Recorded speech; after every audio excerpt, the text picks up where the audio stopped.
Hello, puppies and kittens. Welcome to another episode of Blasphemers Bible. We have finished reading Joseph Smith, so that's done. But this thing keeps plodding on. And welcome back, everybody. And we will never be done with it. Oh, you will never be done with it, Sisyphus. Yeah, accurate. And these next 3 chapters are crazy. 4. Oh, 4. goody. 4. Yes. Yeah, these are gonna be We get fun. into the magic hair. Yeah, 4. In Yeah, because support that's- of Aaron's opinion on growing out of hair. I mean, Yeah, it reminds me. That's So, Samson right here. The I biblical, need the biblical himbo or Chad or alpha male, whatever you want to call it. He is Ew. the best, I believe. Okay, no, because alpha males are the pathetic, ugly men that no one will touch who are ego boosting I'm saying themselves. it ironically, but the men, is, the men that the self-proclaimed alpha males want to think they are. Right, yeah. Yeah, because you know, Samson actually If got you have laid. to tell someone you're alpha, you ain't alpha. Arn, so quick, so you tagged the wrong message. Someone beat you. Wait a minute. Yeah, it switched the moment you tagged it. Oh, Those- well, Guess son of we're a not bitch. tagging Peter. Those Lol. creepy Okay. Dutch guys made it into the pin message. Aw. Damn you, Iconicer. Look at your cute little kitty. He loves you so much. In all fairness, Arn, if we're reading the Bible, we can't throw pearls in front of the swine, but on the Book of Mormon, we do get a pearl of great price, don't we? So it's the better book. You need to have kids to tell dad jokes like that. Yeah, I'm terrible at that. It's true. Okay. All right. So, any other opening announcements? Well, I'm going to ask the chat whether or not I should cut my hair, No. get a haircut at some point during No. the reading of this. No, To test the Samson hypothesis, I know you're not going to do it, Aaron, and see if my sass is reduced in any way by the loss No, of all any length haircuts are of hair. bad. I mean, on the Book of Mormon, With a bob. on the Book of Mormon, Tomer gets a cowboy hat when he talks in Jesus' voice. If you cut your hair, I'm going to make an overlay with long hair. So it's not going to work. We're testing it scientifically to see if Yeah. my power is kept in my hair. No, And I maintain it is not it's a sin. kept in my tits. It's a sin to Yeah. cut your hair. You know, it's not really worth the cost of checking this one. What is it with men and Yeah. long hair? I don't know what it is. It's a thing. Yeah, there was something that keeps coming up my YouTube feed. One of those those like shorts channels, the videos channels that only do shorts. And there's this one girl who has like probably the most beautiful hair I've ever seen. Thank you. And it really just the highlights and everything. She's a walking shampoo commercial. It's amazing. And I had to comment, even though I'm an old guy, shouldn't probably comment on this. I'm like, I actually said, you have what I think is the most beautiful hair I've ever seen. Not kidding. And that was just my comment. And then a week or two later, she uploads a video where she chopped it all off. And it's like, Arn, why'd you boomer it up? yeah. Yep. Oh. And it's happened a Yeah. couple of times where I would meet somebody and they have really fantastic hair, and I was like, "Wow, you have really beautiful hair." And the answer is not, instead of "thank you," the answer is, "I'm cutting it." Yeah, just Instead of safer thank not you. Let's think This was happening when I was a happy young thoughts. man. Just I don't know. Aw. Women Let's just think don't happy take thoughts. compliments Maybe on she their made hair. wigs for cancer kids or something. Yeah. And this woman, when I remember this one time when I told her that she had very long hair, very full, very shampoo commercial quality hair. I said, and we're all we're sitting around at a party together, and I'm not hitting on her or anything. I'm sitting there next to my girlfriend, and when I mentioned that we have really beautiful hair, and she goes, "I'm cutting it." That's the answer, not "thank you." And I said, well, it's still a lovely color. And she goes, I'm dyeing it too. Wow. Is it because I said so? In all fairness, speaking about hair, I mean, Marx is transparent. That's right. Yeah, it is. It is transparent. I Okay. don't know. I mean, Yeah. I can't answer that, but Well, Oh. the thing is, Arn, you could test that hypothesis by telling Lilith that she has nice hair. Yeah. Yep. Not going to do it. you never get this much love. This is fantastic. All right. Well, So, into the magic hair we go. yes, please. And who's reading this one? I suppose I can do it. Yeah, sure. Yeah. So the thing about these stories themselves, right, is like initially, like back in the day, when people were still kind of thinking this was part of like this greater narrative. This was still like portioned off with like J and E and P sources. Like it still had the same kind of divisions, right? But that, of course, after Noth kind of showed to be really unsustainable. So but you can still see like a lot of like later additions in these texts, kind of how it looks again like two different Samson traditions have merged, or two traditions about whether or not they started as the same guy, I don't know. But either way, like the first half of the story is it's very concerned with, oh, he's a Nazarite, and it talks about his dad a lot. But then in like the later portions, it's like we don't get that at all. So it like doesn't matter to the story. So there's definitely some like a different feel towards it. So you could definitely see how like how the Deuteronomistic historian is pulling together sources. So even like in the very first portion, significantly, like we have the beginning of the original story, but yet they added another beginning. So this one is less obvious. This one is, sorry, I should say this one's more obvious than like it does happen a lot. It does, yeah. This one's more obvious than some of the other ones, where it's like there's this huge like introduction to something, right? That's like a chapter long. But this one, I'll just start it off here. The Israelites again did what was evil in the sight of the Lord, and the Lord gave them into the hand of the Philistines 40 years.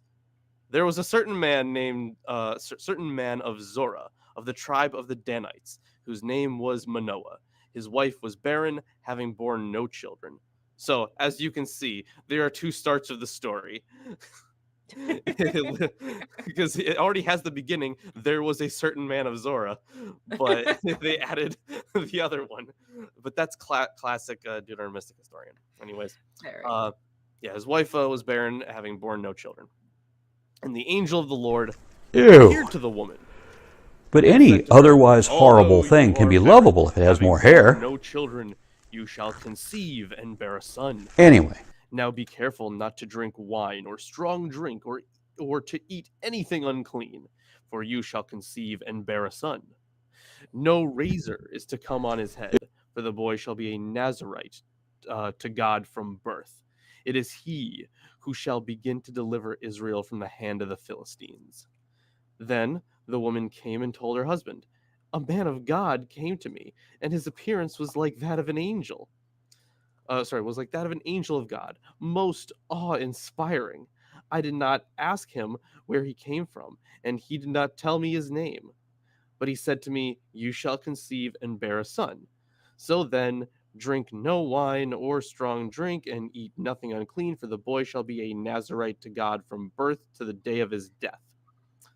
Then Manoah entreated the Lord and said, oh, my Lord, I pray, let the man of God whom you sent come to us again and teach us what we are to do concerning the boy who will be born.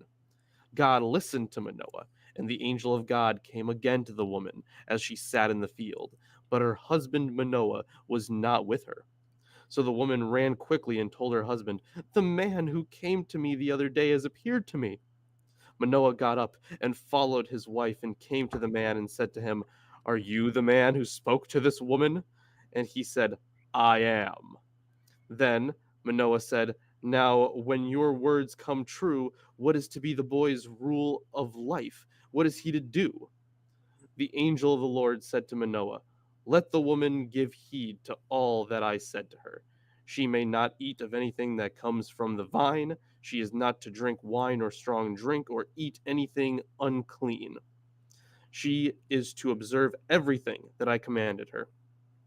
Manoah said to the angel of the Lord, "Allow us to detain you and prepare a kid for you." The angel of the Lord said to Manoah, "If you detain me, I will not eat your food. But if you want to prepare a burnt offering, then offer it to the Lord." For Manoah did not know that he was the angel of the Lord. Then Manoah said to the angel of the Lord, "What is your name, so that we may honor you when your words come true?" But the angel of the Lord said to him, "Why do you ask my name? It is too wonderful." So Manoah took the kid with the grain offering and offered it on the rock of the Lord to him who works wonders. When the flame went up toward heaven from the altar, the angel of the Lord ascended into the flame of the altar, while Manoah and his wife looked on, and they fell on their faces to the ground. The angel of the Lord did not appear again to Manoah and his wife. Then Manoah realized that it was the angel of the Lord. And Manoah said to his wife, "We shall surely die, for we have seen God." But his wife said to him, "If the Lord had meant to kill us, he would not have accepted a burnt offering and a grain offering at our hands, or shown us all these things, or announced to us such things as these." The woman bore a son and named him Samson. The boy grew, and the Lord blessed him. The Spirit of the Lord began to stir him in Mahanadan, between Zorah and Eshtaol. And give me just a few minutes, guys. There we go. Sorry. Yeah.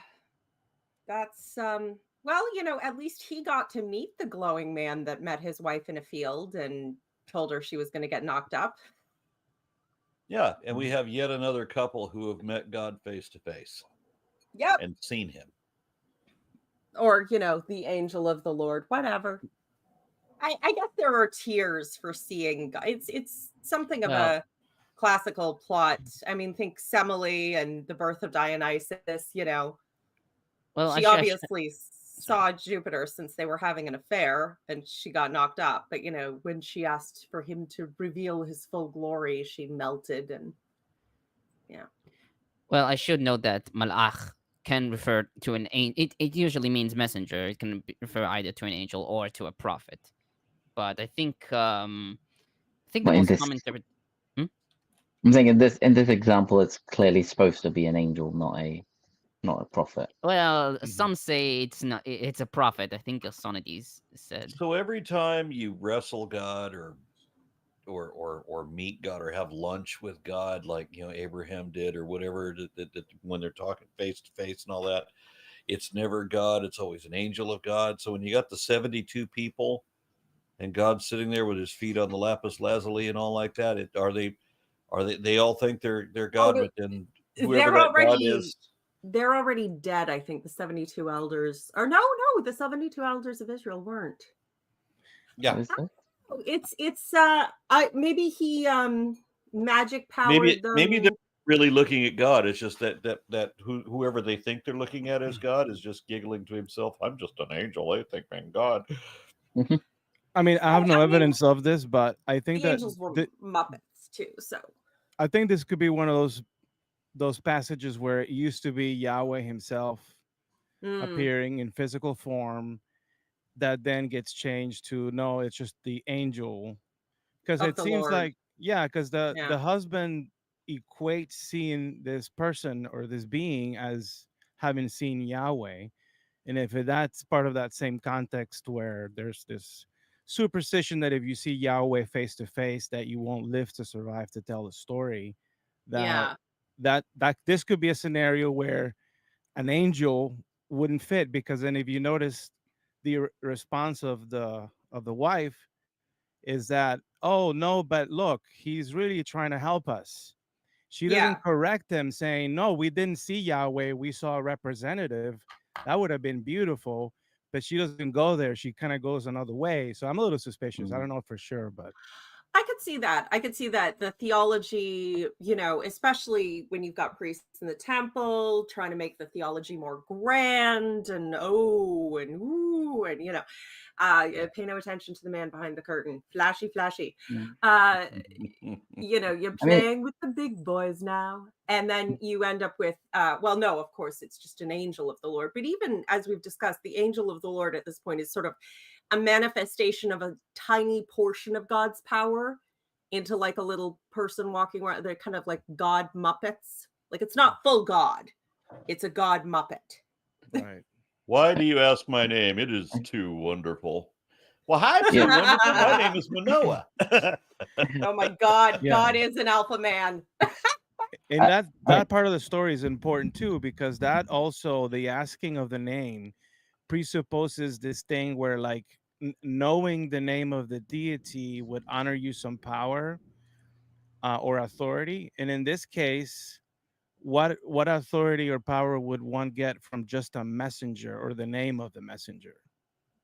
You see? Oh, the name, yeah, the names have magical powers. But if it was a specific manifestation of God in the way that Michael was later in the, mind you, that's not till the 2nd century where Daniel's being written. But I could see it being, Yeah, we don't get names of angels until later, and it seems this story seems to come from a time when, like, you couldn't know the name of an angel even. No, I would it say wouldn't also have made that any sense. also verse 22, it doesn't say we have seen Yahweh. It says Elohim, so we have seen the gods or a god or a divine being. Yeah, because like sometimes Elohim does sometimes refer to the single god El or El Elyon, which was the Northern Kingdom's god, which is why I still think, you know, it's why the documentary hypothesis is still a good sketch. There's way more to it, but bones. Yeah, especially on that, right? That's interesting that it says let's say Elohim there. So at this point in time, Elohim has probably gained some new meaning, right? Because later on in I forget it's the story of the Witch of Endor. When she calls up Samuel comes up out of the ground, and then it says that the Elohim came up.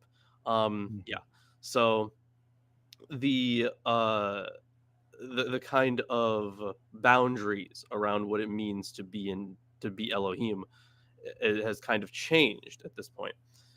And I don't know how much you guys talked about while I was away or what exactly you covered, but few things I wanted to note here. Yeah, of course the naming thing, it looks like you guys were on that. That is significant. Like why do they want to know? First of all, they think that they see they acknowledge that they see, you know, an angel or a man of God, right? But I think the woman, what did she say to him? Did she say that she saw a man of God? Yeah, man of God. Yeah. So the first time in the likeness, she meets him, she doesn't assume that he's an angel straight away. Right. Only once he goes up in the flame do they be like, oh, it's an angel. Right. Yeah. So the kind of close relationship between prophecy and divinity, and at the same time there is this. Now, of course, he does do the kind of God thing later with I am, but that would be anachronistic, I kind of think, because while it is a general identifier of God, just kind of saying I am, in this tradition, I'm not sure if it would have the same connotation at this point in time. It still gives the scent though of being cagey about one's name. It is, and the name having magical powers, and that's a superstition that many cultures have had. You can see it in China. You can have all kinds of things. And like, even to this day, there are not, they're sort of Jewish apocryphal tales passed around about the magic power of the name of God, even if they're not necessarily like things people believe. But yeah. There's a whole tradition of like, there's like 70 and like plus names of God that like are unknown, and like I think there's a story that Jesus, I think it's in the Talmud. There's a story. It might not be of Jesus of Nazareth, but a Jesus goes into the temple where he overheard the high priest saying the name of God, and everyone forgets afterwards. But what he did is he like tattooed it into his foot or something, or he wrote it and hid it, and then he used that to like fly. And yeah, I heard a variation on that story from a Jew who was being interviewed, I think by someone who was probably trying to push Christianity on them, and they were like, no, he went to Egypt as well, I think, is one thing. Yeah, he was in the temple, and he had there were these special bracelets inscribed with the name of God, and you would only wear them in the temple, and you had to take them off. But he didn't take his off, or he forgot to take his off, and then that gave him magic powers because it had one of the true names of God inscribed on it, and he went around, healing people and shit, deflecting bullets with them, and yeah, no, women are the only ones to do stuff that cool. He just well, it's a practical reason to use the wrist guards. Like, even if you're bulletproof, you don't want to get shot in the chest if you're a woman. So that can hurt if their aim is good. Okay, I'll start my commentary. Wait, I've got a couple of comments. Let me read those before you start off. Sorry. Sure. Matt White says, Manoah prepared a kid for the angel of the Lord. These church traditions go back really far. Pretty funny. That's pretty funny.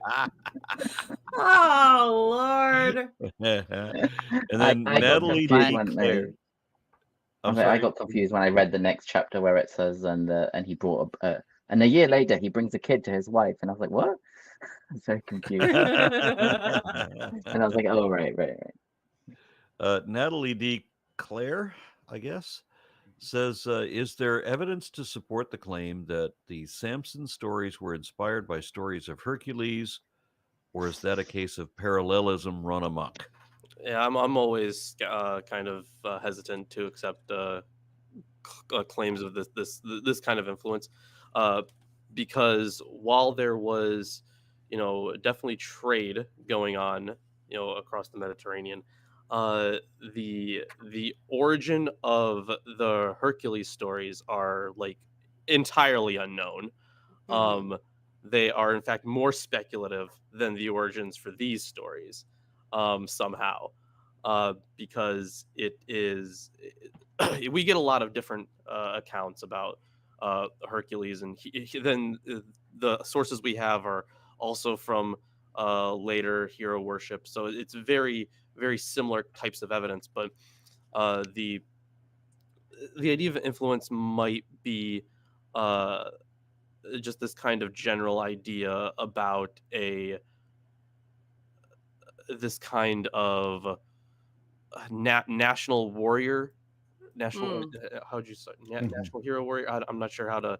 I think there's a word for it, but the specific type of hero that we're talking about, because it's not the same type of hero as like Moses, right? Who's a lawgiver. This one's a different type. This one is very much a savior type. At least in the context of judges, I should say. At least when it comes to women, having. There's certainly a lot of parallels, but we also have to note the amount of differences as well, and be able to explain those. So, I'm always skeptical of those kinds of claims. And I think we have to consider the overall, like, what's the primary message of these 4 chapters? And I think that it's mostly speaking of a polemic against marrying foreign women.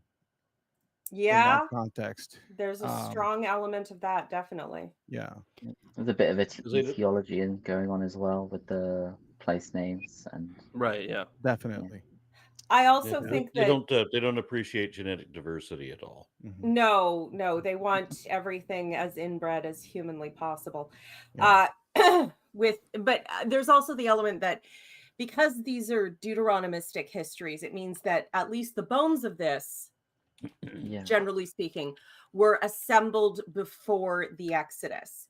You don't get obviously there's trade and some influence that way, but you don't get sort of major invasive Greek influence until about the 2nd century. And that you're going to have these stories existing long before that. Well, I mean, you really get it in the 4th century, right, Alexander? But that would really be like the earliest. Well, I should that we talk about massive milieus, like massive shifts like that. Yeah, which I think is why they had to pretend that anything they wanted to add to the scriptures was written 500 BC or before, because they didn't want to have any Greek influence dirtying things up. Now they do. There are some literary motifs that I think are perhaps shared, and that's what maybe some people are seeing. One of those that I find really interesting, as pointed by the Anchor Bible Dictionary, a barren wife who gives birth. A helpless hero in the power of a woman. That's interesting. A quest for the deity's name, a hero's death's wish, loss of charisma, and terror in the presence of theophany. I think Butler also notes this.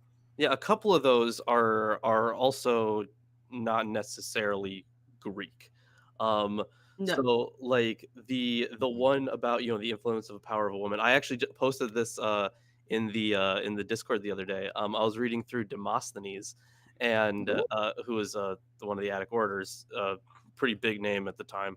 So there was this law about inheritance, and like you couldn't be giving away your inheritance if you were like under the power of like a devious woman or something. It was and that was from the Solon period, but it was. I was actually I was reading through like some of the court cases or whatever, and I was like, that stood out because it was just like super ridiculous. I was like, oh, those women. Men have always feared women and men who listen to women, because of course you couldn't possibly listen to us because we are intelligent or articulate or made excellent points. You obviously only listen because dem titties do.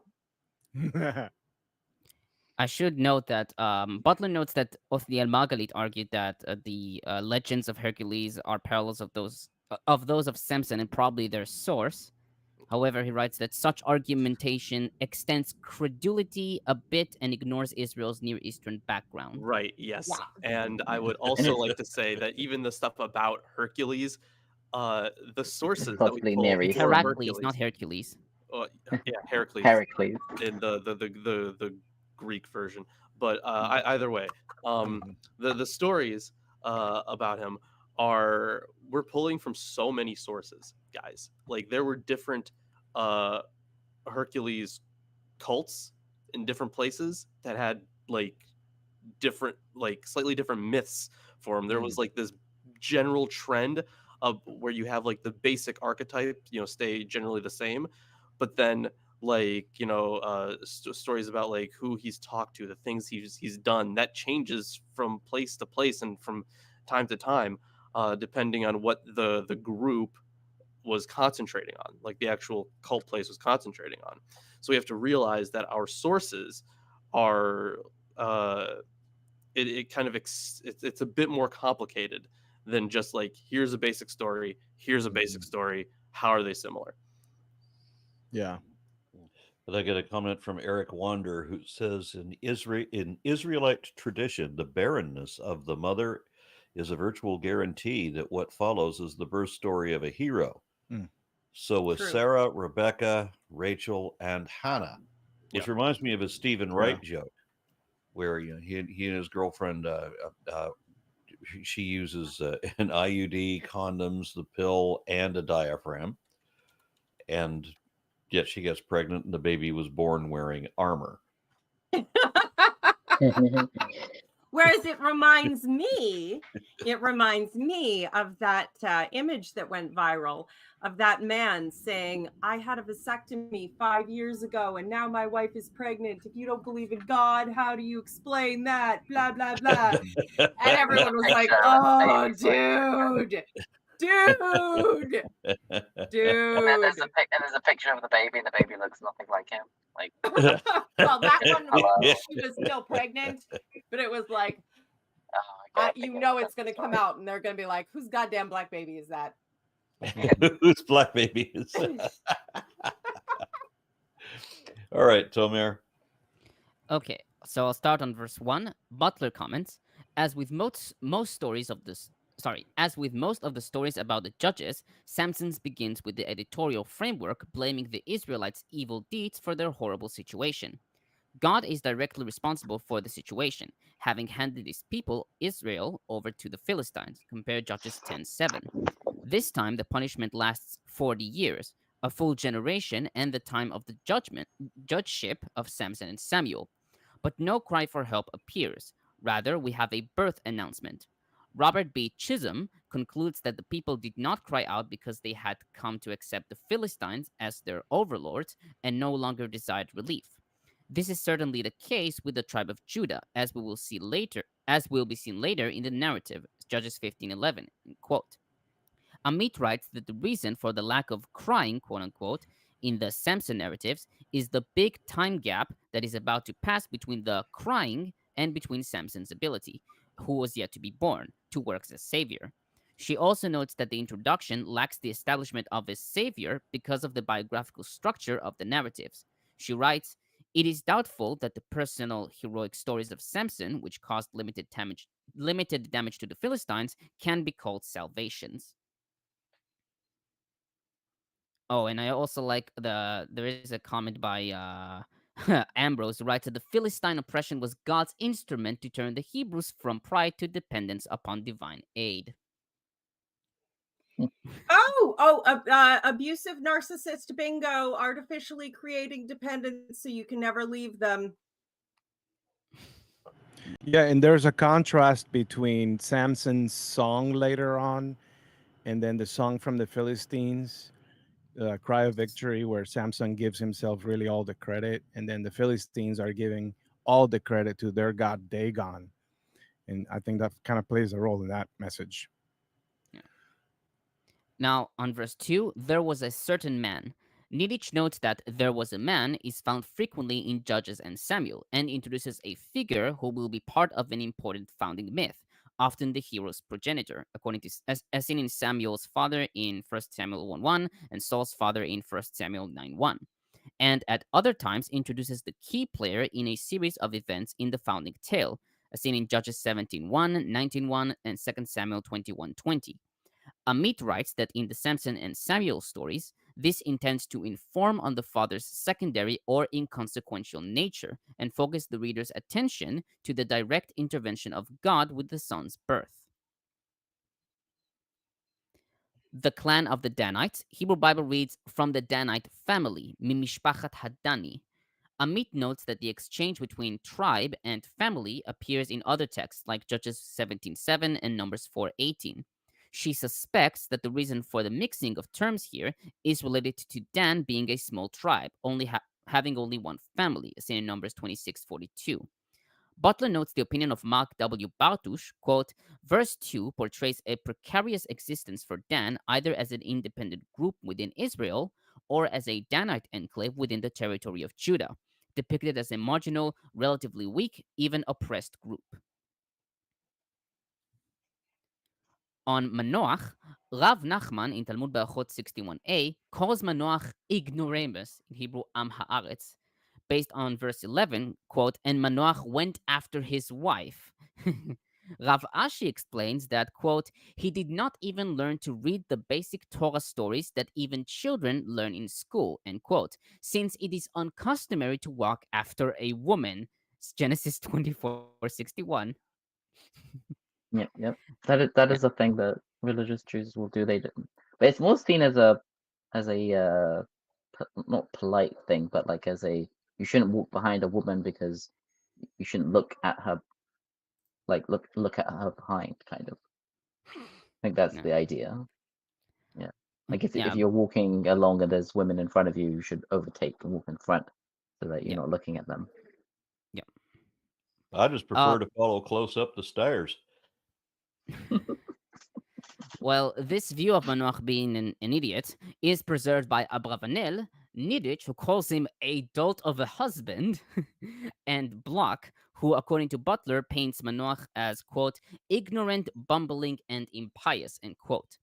Josephus, however, in Antiquities 5276, calls Manoach, quote, a person of such great virtue that he had few men his equals, and without dispute the principal person of his country. Regarding he certainly did keep to. Sorry, I was just going to say he certainly did keep to hospitality and offering a meal to the guy, and he was clever in his request. God, please give us further instructions via this man, as opposed to, please confirm that this is not just some dude screwing my wife in the cornfield. Yeah, it is interesting the way that they behave. So like, oh, here is a man who says he is a messenger of God.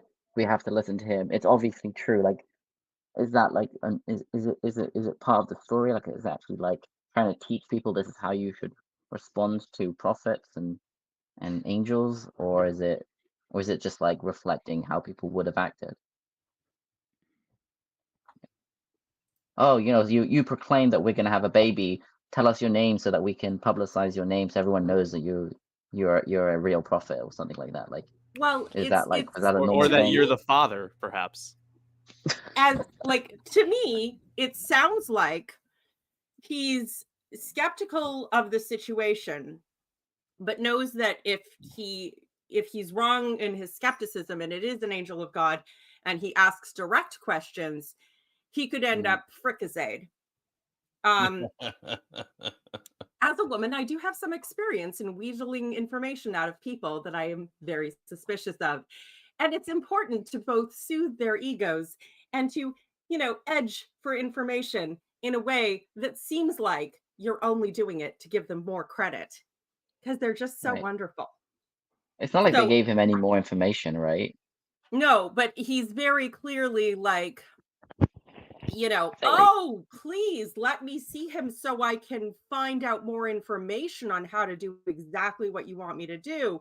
Oh, please tell us your name so we can give you credit, because as a prophet of God, you should absolutely get credit for this. It's very, for me, to my ear, it just sounds like someone who's a little wary, but asking in a very polite way, because it would be very discourteous to just come in and be like, you liar. Instead, he's like, oh, clever questions. Totally nice, I swear. Yeah, there almost seems to be a bit of like comedic like elements in the story with like, Manoah prays to God, God listens, and then the angel appears to his wife and he wasn't there. And it's like, and then she goes, gets him, and he runs after her, like, which, again, that wouldn't make any sense. Like, why can't he look at his wife's ass? And the angel was like, you remember the commandment? Thou shalt not covet your neighbor's wife's ass.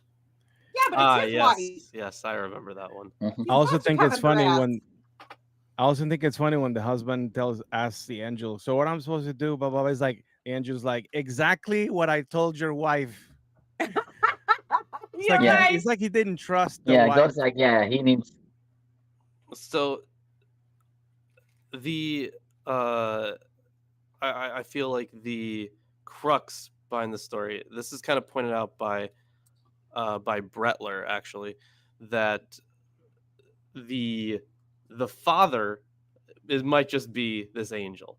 Well, you say that, but Butler has a counter argument. Like, I know what you're saying, but it's not really like, maybe Nelson agrees with this, but when I get to it.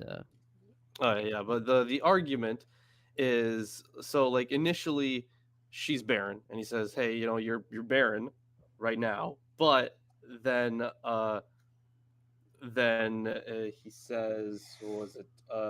You will conceive and bear a son. But the thing is, when she goes up to Manoah and says, "A man of God came to me," Butler argues that came to me is used as an idiom for sex a lot. So he's like, well, if she was barren and then wasn't, and he had come to her, well, what if that's like, kind of this angel being the father, right? Well, they do always blame the wife for being barren, and they never admit that the man just might be shooting blanks. Sure, yeah. So while I understand, I mean, yeah, well, I'll wait for Butler's comments on that, but it is an interesting hypothesis, right? Because like it's not like they like how soon after this would she had given birth, right? Because it does just kind of skip right after you have the sacrifice. It does kind of skip to he's already been born thing. It's just like later. Right, yeah, just so it's some undetermined amount of time later. But it was like right after the whole thing where the fire and the angel leaving. Right. When it then says, and now, she goes out and has birth. Yeah, it would explain a few things though, right? It would explain why he's asking his name, right? But that could also be like, if you when any divine being shows up, it is often important to try to get their name. There are those who call me Tim. I don't get that reference. Dishonor. I think that's where it perhaps sort of like shares, tropes with like some of the Greek mythologies too, where divine beings would come down and have some sort of, divine birth, divine sex, and then out comes some sort of demigod character, and he's no less a demigod character, this Samson dude. Yeah, that is true. However, I mean, basically, like all mythologies have that in some ways. I think the only reason we know about it more from like the Greek and Roman perspective is because, well, they expanded on it a whole bunch, and they were really good. Like the Romans were really good at copying all the Greek stuff, so like they preserved it to like ungodly ends. We still have Oved and the Iliad and the Metamorphosis Odyssey. is great. Metamorphosis. Well, I don't just freaking the punishment and reward for everything is being turned into a tree or an animal for the humans. Yeah. Pretty solid. It's fucked up. Anyway, yeah, Metamorphosis is crazy, but at this point, they're not great at like narrative continuity. This may be a very early form of novel. They don't have they don't discuss the, emotional impacts of her months of food cravings or anything. They're not going to get into that. They're just going to get into the birth. And it's jarring to a modern reader, but not in any way that I find suspicious given everything else we've read in this book so far. Yeah, also it's like, this baby is holy. Don't have wine while pregnant. Oh, that reminds me of my favorite time my mom was accidentally pagan. Oh no. No, let's not get into there. Yeah, you're right. The pregnant woman deserves the wine, or the woman who has given birth deserves the wine. Okay, I'll continue. I'm still on verse 2. His wife. The wife's name is not given, in contrast to other birth narratives like that of Isaac and Samuel. Chazal in Talmud Bava Batra 91a identified her with Hatzlelponi in 1 Chronicles 4:3 and called her Tzlelponit. Pseudophilo in LAB 42:1 calls her Eluma. Josephus in Antiquities 5:276 writes that she was, quote, celebrated for her beauty and excelling her contemporaries, end quote. And Niditch comments, it is often remarked that the woman bears no name, and yet she is central to the action. Some scholars, such as Esther Fuchs, find propaganda in favor of male dominance in biblical enunciations, suggesting they reinforce stereotypical female roles and make it seem as if women approve of them. There is no doubt that an androcentric culture governs such stories, and that the author has great interest in the background of the male hero.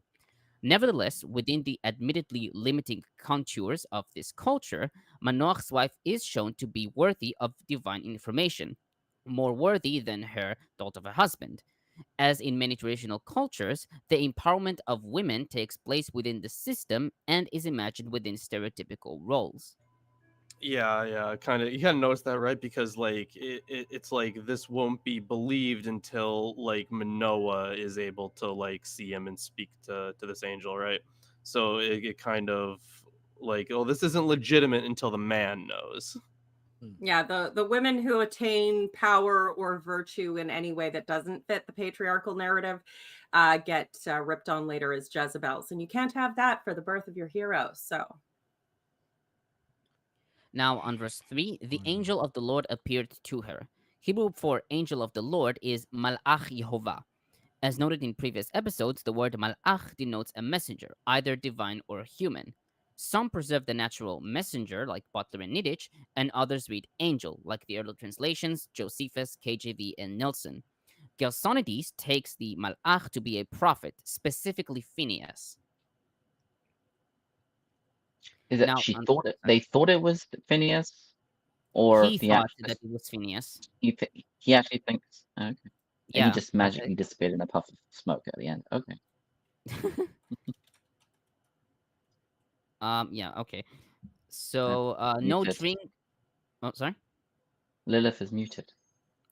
Oh, sorry. I was like, well, he did, fly up in the offering and very fancy. Yeah, we forgot to. Yeah, bring it up later. So you drink no wine or other fermented drink. This is in line with the Nazarite laws in Numbers 6 verses 3 and 13 to 14. The word for fermented drink is secha, which Amit notes it's a Akkadian cognate shikul, which refers to beer, and Targum reads new and old wine. On you do not eat anything unclean, Amit writes that this prohibition is baffling since everyone is required to follow it. She writes that this prohibition comes to warn the woman and to inform her that she must be very careful with unclean food. Later on, we find that Samson's mother eats unclean honey, as seen in 14:9, which, according to Nelson, indicates that, quote, in the mind of the narrator, the prohibitions incumbent upon her only applied during pregnancy. Yeah, that would make sense. He's supposed to be magically sacred from, the womb on, so the mother has to observe these. But also, like, her son gave it to her. Like, why would she assume that it wasn't, that he had taken it from a dead body? She wouldn't have assumed that naturally, but at the same time, he ate it with no problem, apparently. So he wasn't really great at following any of the Nazarite rules once he became his own man. But yeah, it's weird and restrictive.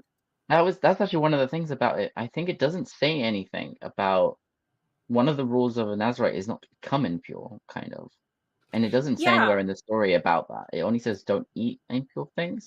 Well, because when we were going through the ritual purity laws, like, you couldn't help becoming impure occasionally. Ritual purity was something you would kind of swing in and out of, and the point was not to go to the temple impure, not to never ever ever become right. But a Nazarite was supposed to be someone, a Nazarite and a priest or whatever was supposed to, like, not go in through a cemetery and straight away, yeah, they're not supposed to be near any dead bodies. I'm not sure how that squares with him, like, killing thousands. Killing people. Yeah, that's the whole thing about Samson. His story is a bit strange. Like, he's a Nazarite, but he's allowed to be near dead bodies.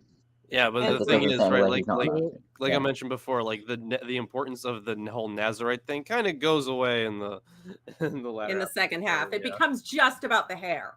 Everything else, pussy, dead bodies, booze, doesn't matter, but you can't cut the hair. Yeah, it's weird. But it may also show this comes from, like, a time where the Nazarite rules weren't fully established to include certain things. I I should also note that Kara wrote that a Nazarite is prohibited from ingesting these things because the embryo carried by a pregnant woman eats what the woman bearing it eats and drinks what she drinks. Right. Yeah. Lilith, I'm a little bit late to the party, but I do have a message from this guy about hair. I mean, oh, hold on.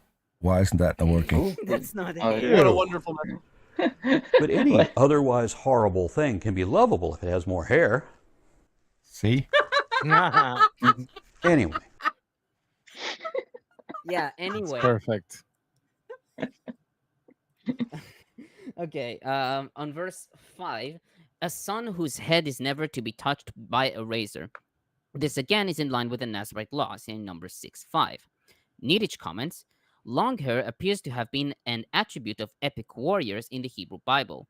David's son Absalom is portrayed taking pride in his thick, heavy locks, and the poetic allusion in Judges 5:2 may refer to the warrior's long hair. The hair plays a significant role in the story of Samson's rise and fall and is introduced at the outset of the story cycle. Like It's circumcision. Yeah. Sorry, it's giving Khal Drogo vibes. You know, he's never been defeated, so his hair has never been cut, kind of a vibe. Sorry, go ahead. Yeah. So, like circumcision, see 14:3, the hairdo is a body trait that serves to mark and define a person's identity as a member of one group or another, or as a special individual within one's own society. In Tales of Samson, the Nazarite status, which has special connotations in an ancient Israelite culture of heroes, provides a particular Israelite expression of folk motifs, such as magic strength resides in hair, and the life token, which is often related to a trait of false invulnerability. The hero is protected by a necklace or a cross or his long hair, but the destruction of the item leads to his downfall. As Hobsbawm has noted, the social bandit is frequently betrayed. For Samson, betrayal will involve the secret about his hair. On that same verse, the boy is to be a Nazarite. Later on, we see that Samson does not follow all the Nazarite laws. He eats honey from a lion's carcass, 14:9, which is an impure animal, according to Leviticus 11. He has a drinking party, mishteh, in 14:10, and he's near dead bodies. Oh, I'm hearing myself. Why am I hearing myself? Am I the only one hearing myself? No, you're not. Yeah. Is that Peter? I think that might be Lilith. Oh, yeah, it might be Lilith. That would make sense. Yeah, she took her headset off. All right. Come here, shut up. We're gonna hear Tomer saying, "Is it just? Do I hear myself?" It's gonna hit us now. Yeah. Come here. Tomer just keeps going. Come here. It sounds like. Yeah. Never will finish. Oh, she muted. Okay, Finally, we're good. thank you, Lily. Okay. So, Yeah. By the way, while we're waiting on this, I couldn't find it, but I have a shirt that has the biblical passage about forbidding long hair, that we don't have. You know, that it is a shame unto him. Sadly, I couldn't find that for today's reading. Would have been much better. Doesn't the hair also isn't that also part of like some sort of superstition about like sexuality, like fertility? Like wasn't that also tied with like fertility? I couldn't say. I feel like there was something I heard about that, and which also plays a role in the context of that woman that bathes Jesus' feet with her hair and the oil. That something about the hair was considered to be like, you know, a sign of a very fertile person. So I mean, I'd imagine if there's a motif here where Samson is like this very special human being, that where there's an angel or some sort of divine or Yahweh himself involved in his conception, that therefore he must exemplify like, you know, what what the deity is also characterized by, like just very fertile, very sexual, and all these innuendos that are part of the story. I think they contribute to like a side of this where it sounds like there's something very sexual about this story. Maybe you guys can tell us more about that. So it's a slightly more sexy Jesus story. Yeah. Like the part where like he's like, if you just tie the ropes with using new ropes, and it just sounds really weird. I think we should keep this for chapter 16. Oh yeah. There's also leather, not leather, but okay. So I was halfway through my commentary. So he has you interrupted yourself. Sorry. Yeah, I did. So he has a drinking party in Hebrew Mishteh in 1410, and he is near dead bodies, seen in 1419, 15, and verses 8 and 15.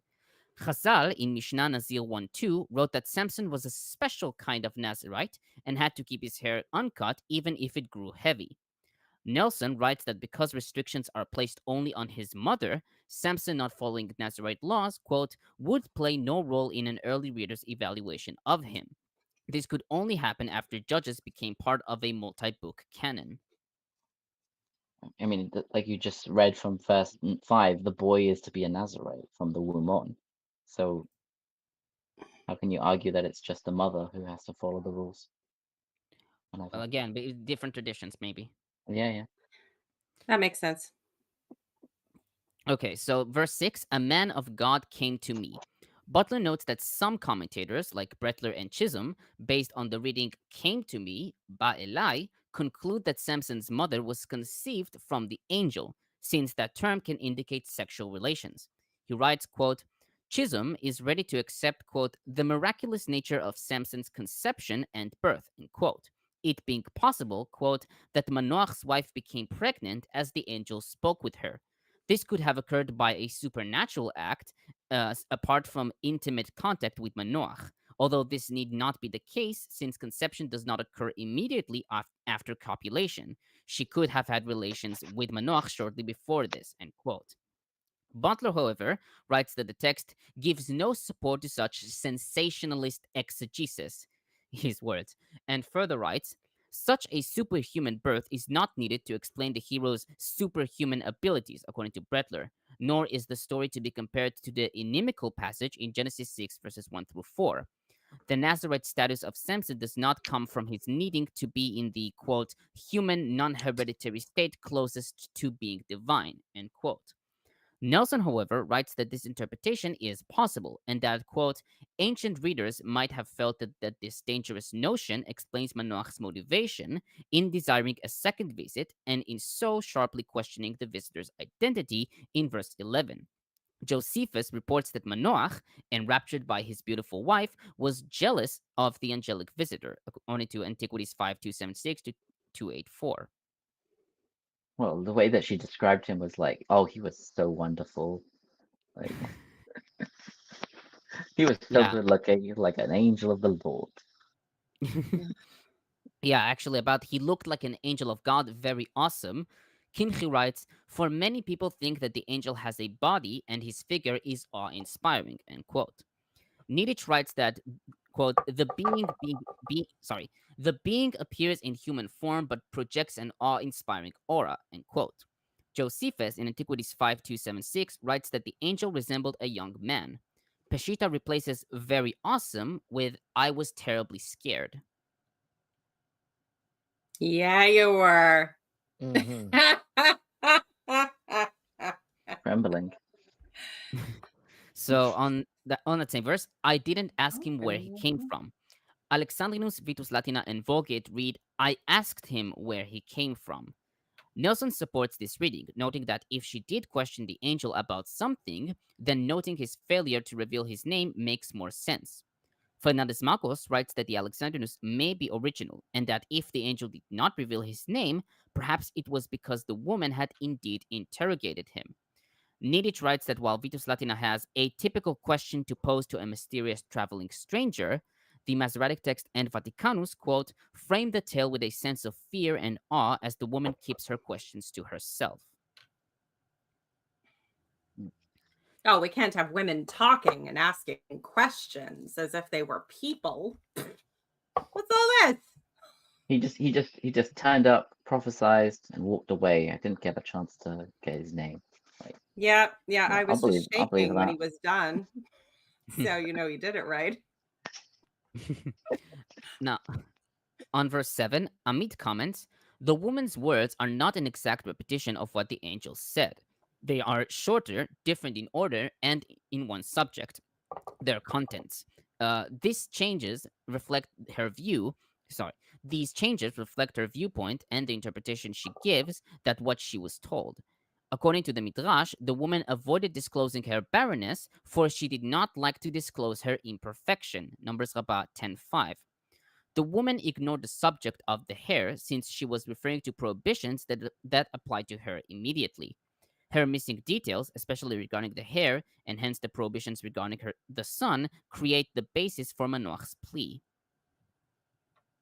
But she also adds, right? She says that he'll be a Nazarite to the day of his death, which is not in the original. Right. Yeah. It does kind of change each time it's stated or restated, especially by the end. And then you have to then there's the addition of a sacrifice, right? But that's kind of like, oh, because he offered it, right? But then even by the end, it's like not only is there this sacrifice, it's specifically supposed to be on this rock in verse 19, right? So like it does like slowly kind of develop. There's shades of both Gideon and Abraham there, because when the prophet of the Lord or the angel of the Lord or the unknown magical man of the Lord came to Abraham to announce the birth of Isaac, particularly, as opposed to just the general promise of a son through Sarah, Abraham did feed them.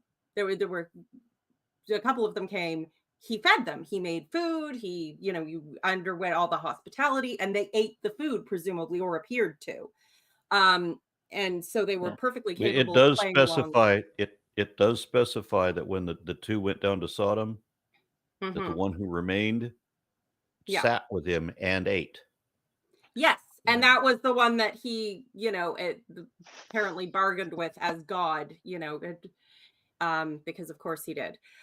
But so apparently God could eat this time, but this time instead you've got more of the Gideon thing with the, the offering on the rock and the smiting and the fire and like it just on a rock, not an altar, just a rock, and then you put the offering on it and then you light it and it, and then he magic, flies up in the smoke and everything. So are they trying to say he had less faith than Abraham and so had to have a more dramatic sign? Are they making Samson more important than Isaac?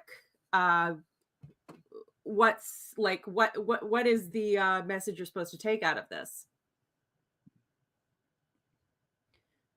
Okay, I'll continue on verses 12 to 14. Nelson comments, Manoach's question in verse 12 is not just about the boy's special lifestyle rules, but about something close to his destiny and mission. Mishpat also refers to one's rights and duties, seen in 1 Samuel 8 verses 11 through 17, and what he is to do, in Hebrew, his work, suggests Samson's future achievements. Compare 1 Samuel 25:2 and Proverbs 16:3. However, as though brushing Manoach off, once again in verses 13 to 14, the angel is concerned with guidelines for the woman only, expanding the prohibitions on wine to include all grapevine products, like grapes and raisins. This suggests that these Nazarite prescriptions are not just about alcohol, but about the vine as a marker for settled agricultural existence. Compare Jeremiah 35:7. With she must agree, tishmor, the angel concludes with the verbal root with which he began in verse 4. Be careful, hishamri. Intriguingly, there is an ambiguity of forms in verse 14. Technically, tishmor could signify you, singular, must observe, as well as the contextually appropriate she must observe. Yeah, you could read it as the angel added that the father also has to keep all the rules. I mean, if a pregnant woman is forbidden from eating things, probably don't eat them in front of her. I'm just, Now, on verse 16, Manoach did not realize that it was the angel of the Lord. In the Hebrew Bible, the sentence begins with ki, because. This makes the sentence appear misplaced. Nelson writes that the ki clause seems to refer to verse 17 rather than verse 16a. Some commentators, like Kimchi, Amit, and BHS, propose to transfer this sentence to the end of verse 15.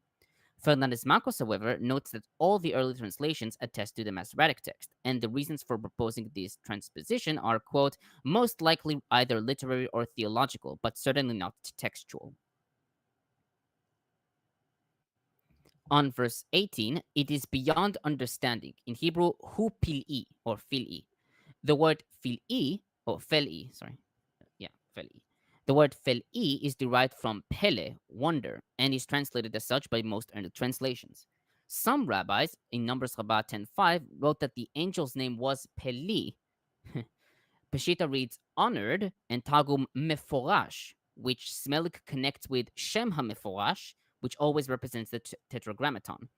He writes that, quote, the close identification of the angel with the Shem HaMeforash may imply the angel was nearly identified as God.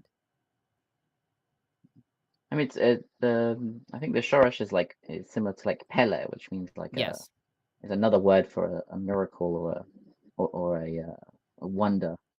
Yeah. Or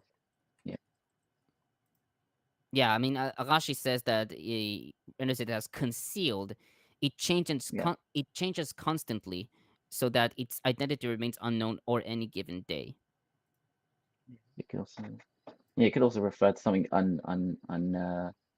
word not given. I think these occurrences just I think these occurrences just basically are part of a context where perhaps what's being stressed here is that none of this which is about to happen is because a human being has the name of the deity and they're exercising some control over the deity, but rather the deity itself is the one that's trying to carry out, is the actor behind the curtain of right. It So all. it's God is the one who's deliberately undertaking. It's not a matter of somebody getting one over on him.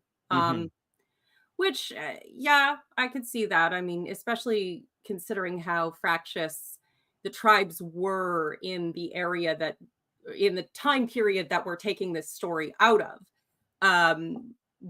There could certainly, you could say, one tribe's hero would be another's villain. So legitimacy is important. Now on verse 19, and the Lord did an amazing thing. Hebrew it's vemafli la'asot, literally working wonders in doing, according to BDB Dictionary. This sentence is odd. It does not seem to refer to the angel, but to Manoach. Alexandrinus reads, to the Lord who works wonders, reading hamafli la'asot. This meaning is preserved in Vitus Latina and Vulgate. Vaticanus has he separated to act, and Niditch writes that it reads from the root pe lamed he, and he separated to do. Nelson and Fernández-Marcos see this sentence as a marginal gloss, and Fernández-Marcos writes, these difficult words are probably a marginal explanation that crept into the text in the wrong place, together with an erroneous repetition of the words, and Manoach and his wife were looking, from verse 20. Masoretic text must be retained because the readings of the Alexandrinus and Vulgate are facilitations, and if these words are indeed a marginal explanation, the burden of proof falls on literary criticism. At the level of textual criticism, however, they are well supported by the versions. Yeah, it is weird. The extra bit.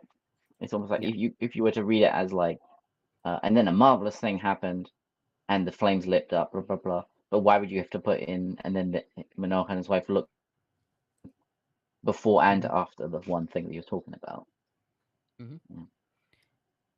Now on verse, I think there's even an opinion that that it refers to something else happened. So like they were watching and God cut up the kid by himself, and then the next verse is talking about something at the fire. Yeah. Now in verse 22, we have seen God. Hebrew for God is Elohim. The name can denote either God, capital G God, according to Vulgate, Peshitta, followed by Abravanel, KJV, and modern commentators, or a God or divine being, as seen in the Septuagint, Targum, which reads the angel of the Lord. Amit notes that Manoach expresses the accepted notion that seeing God face to face is deadly, as seen in 6:22, Exodus 33:20, and Isaiah 6:5. And Butler comments, as had Gideon in 6:22 and compare Exodus 33:20, so Manoach expects to die when he realizes he has seen Yahweh's messenger. Crenshaw identifies the folklore motif of terror over theophany. This involves divine manifestation, overwhelming dread for the human witness, divine tempering of the fear, and the person's change of character. We see this in Jacob's wrestling with the divine messenger, Moses taking off his shoes on the holy mountain, and Isaiah's call. On verse 23, Manoach's wife is portrayed here as more rational than her husband. Niditch writes that the contrast between the down-to-earth woman and the timidity and ignorance of a man is a common traditional motif. Butler notes that the narrative ends with the changing of the wife's lifestyle, but not that of Manoach's. He notes Susan Ackerman's opinion that the woman, quote, displays a theological acumen and sensitivity to Israel's covenant tradition that is reminiscent of the piety of Jephthah's daughter. Also notice on verse 23 that in her quote, she uses Yahweh, when in verse 22, we read Elohim. What do we make of this? Like, why are there these? Because I know the Elohim could be just designating, deity, God, etc. But I've also heard that perhaps it is very much a name, like Yahweh is a name. El Elyon is, sometimes the northern kingdom's God versus Yahweh, the southern kingdom's God. And that's where I think, where the documentary hypothesis started with the J and E sources. And you can see elements of that playing out even in the Deuteronomistic histories. It's, not entirely as cut and dry as it is in some places. But I mean, even Lawrence pointed out, it's very clear here that these are two sources from two areas being kind of well for the whole story in general. So I mean, I know that this is like overall this first chapter is taken to be a unity, but there are definitely still some textual issues here and there. But I would say that, like, even when it comes to like El Elyon, right, like that could just be like what's it called, an epithet, right? Like El would still be like the main god, right? But just having El and Elohim, right? These, if we want to, make sure we're not being anachronistic or something, we have to realize that yes, these words they changed over time. Like that's very clear that eventually Elohim just meant God, like singular. That's just kind of how it was understood. But through texts like this and the Witch of Endor thing, we can kind of see the transition from one to the other. But it's hard to peg down when you're looking at multi-sourced layers exactly how that would have been interpreted at various points during the evolution of the text. I mean, from this context, it seems that the usage of Elohim is just like either referring to like an aspect of God, or more generic, like we've seen a divine power, right? Even if it's not Yahweh himself, and and then Manoach is like, oh, we will die. We've seen something of God, and then his wife is like, if God had wanted to take our lives, then he would have killed us. It's not like he wouldn't have prophesied that we're gonna have a baby, right? Right. No, we can't exactly raise his kid if we're dead. But there seems to be important for the author to distinguish that is specifically Yahweh when it needs to be. Yeah, I mean, it's also like the angel is, or messenger, is a melech, is always called Malach Yehovah or Malach Adonai, like messenger of Yahweh, or the I mean, Messenger. angel and messenger is the same thing, right? It I think. depends. Well, yeah, Not. but the word itself. Like the Hebrew word means both, and then the Greek word Yeah. meant both, but now it means the English word angel specifically means. Yeah, now we're talking about like always related Yeah. to some divine being. But You're right, it makes sense. yeah, I would say that for even the messenger thing, the angels as just like extensions of God always just kind of seems to work out for these earlier narratives.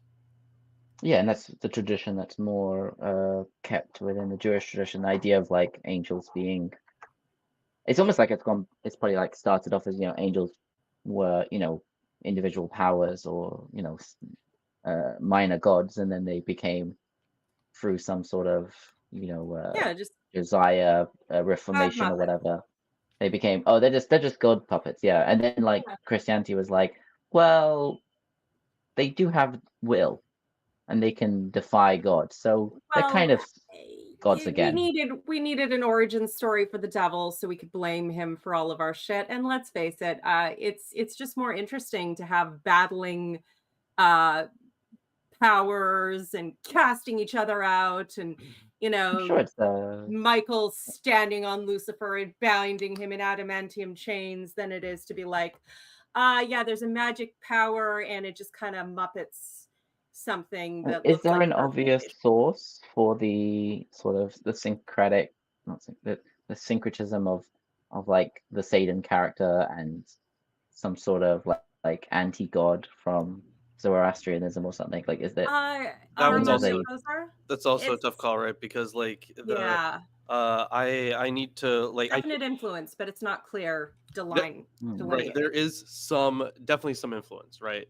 This whole like good and evil divine, like this this holy like war of good and evil, right?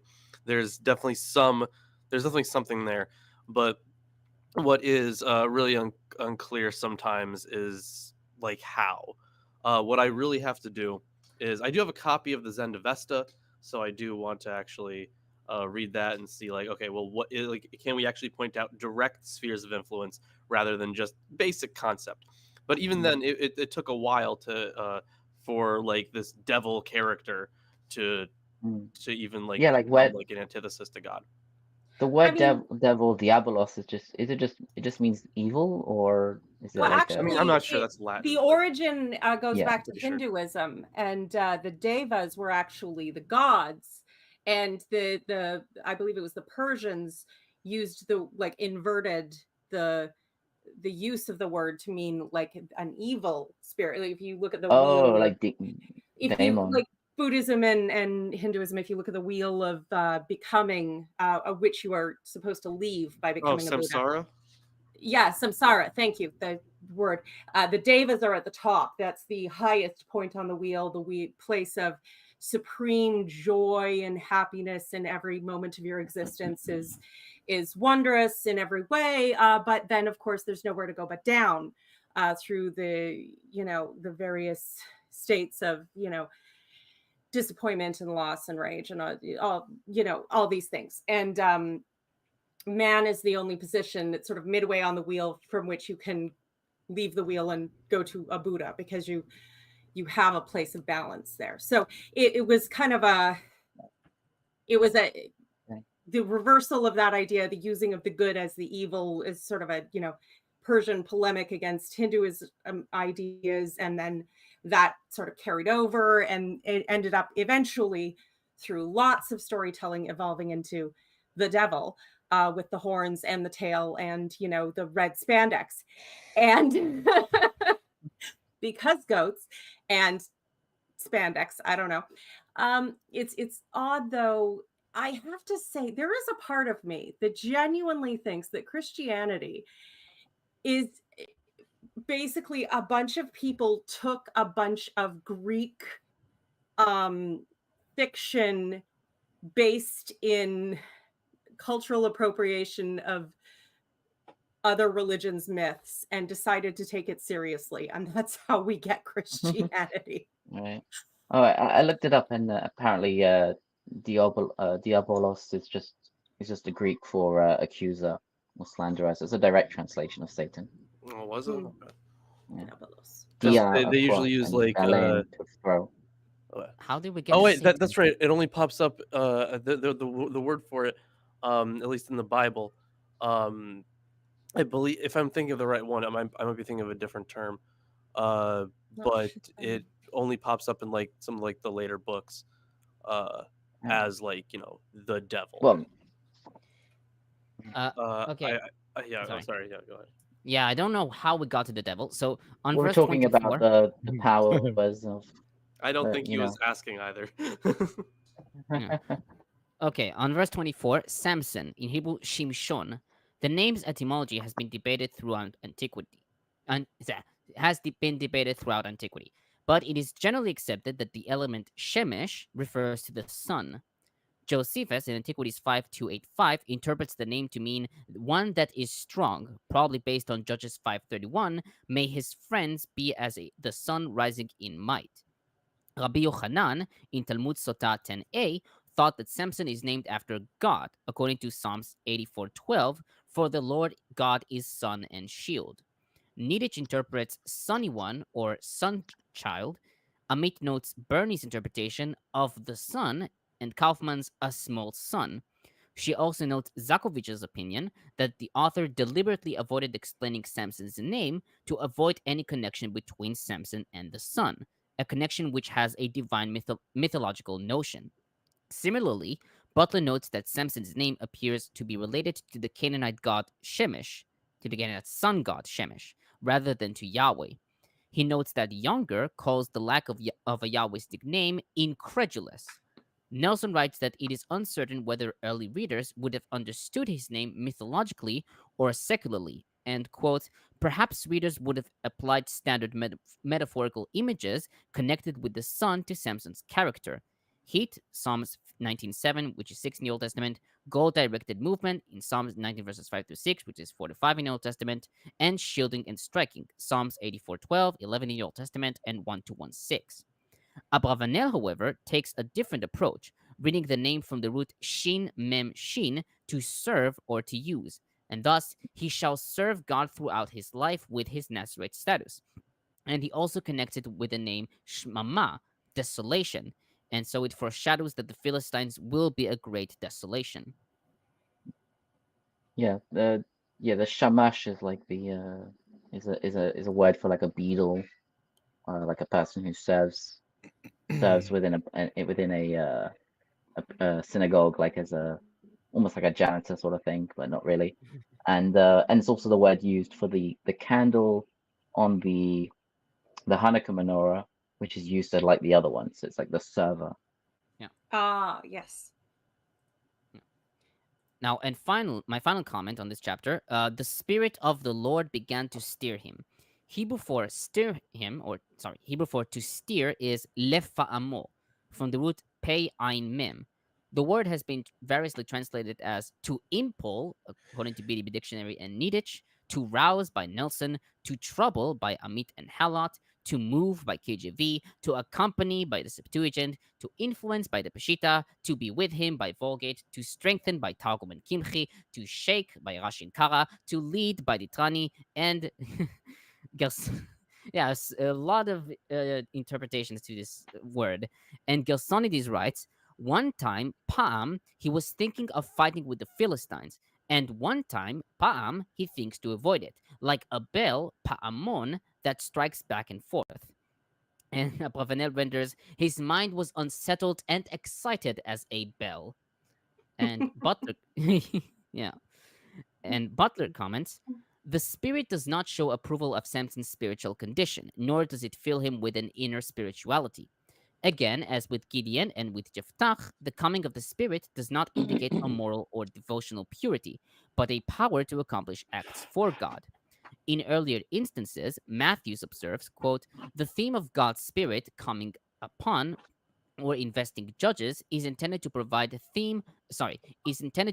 them with an aura of authority as they are called upon to lead the Israelites in battle. The phrase used in the Samson narrative, however, suggests physical possession by the Spirit of God, infusing the hero with supernatural strength, end quote. Matthews also suggests that in these Samson narratives, the coming of the Spirit occurs at, quote, strategic moments, end quote, as a, quote, narrative device dividing the tale into 3 parts. Each of these events also functions as a signal that the romance, quote unquote, is doomed. That's it from a commentary of this chapter. Huzzah! No, but it is a tragic story, Samson, as much as it has very comedic elements, especially from the point of view of analyzing the theology. It's, you know, there's a lot of tragedy in it. So I remember Are we ready watching to a move on to movie 14? about it, Wait. but I don't remember what it was, like what it was called or anything like that. I think it was more focusing on like the relationship between Samson and Delilah, but I don't remember what it was called. It was very old, probably from like the 60s or 70s, maybe. one of the things I regret about my illness ending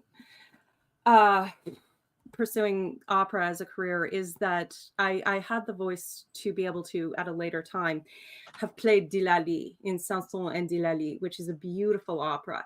And in it, Delilah is actually given really interesting character of she is deliberately seducing Samson in order to take vengeance for her people who are being, like, from her perspective, he's the terrorist. And she's seducing him to deliberately to stop him, to protect her people.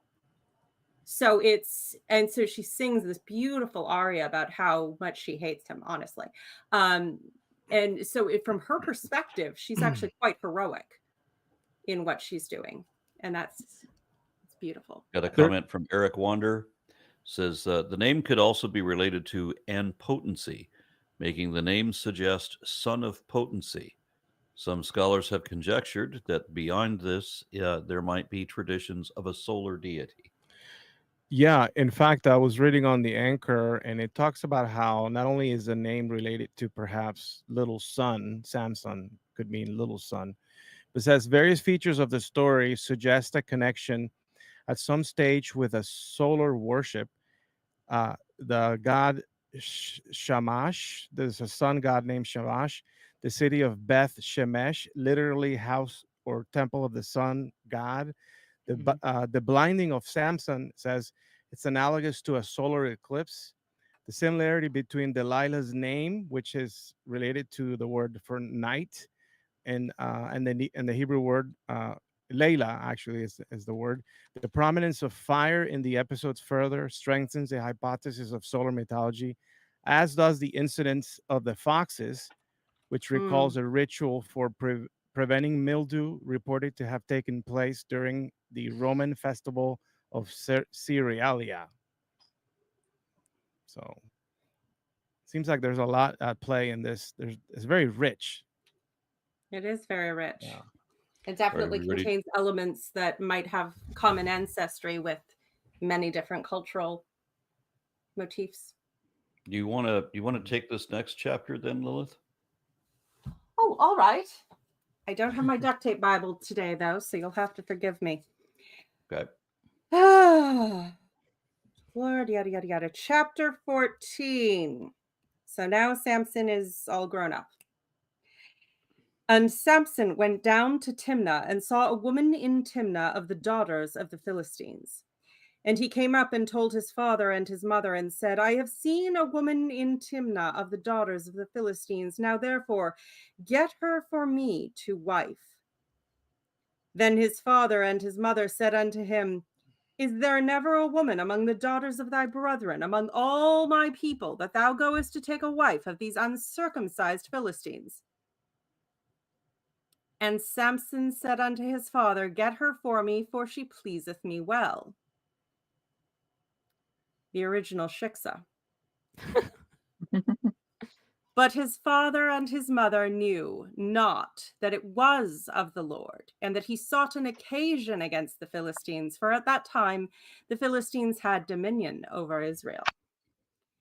Then went Samson down and his father and his mother to Timnah, and came to the vineyards of Timnah. And behold, a young lion roared against him, and the Spirit of the Lord came mightily upon him.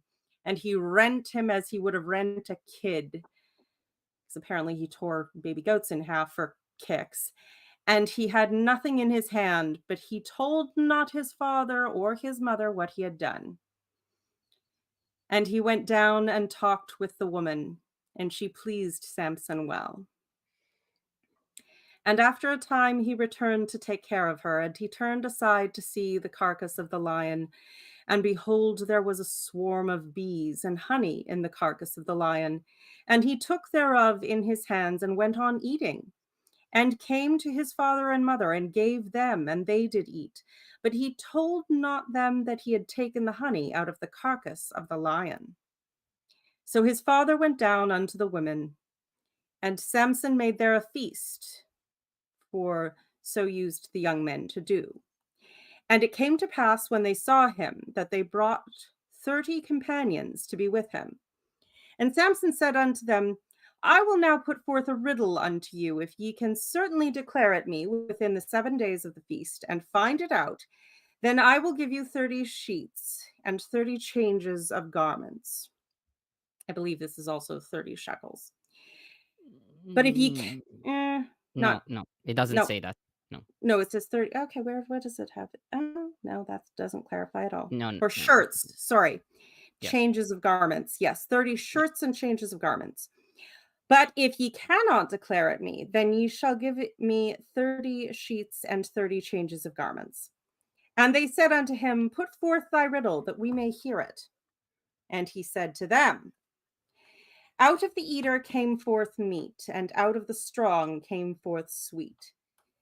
And they could not in 3 days expound the riddle. And it came to pass on the 7th day that they said unto Samson's wife, Entice thy husband, that he may declare unto us the riddle, lest we burn thee and thy father's house with fire. Have ye called us to take that we have? Is it not so? And Samson's wife wept before him and said, Thou dost but hate me and lovest me not.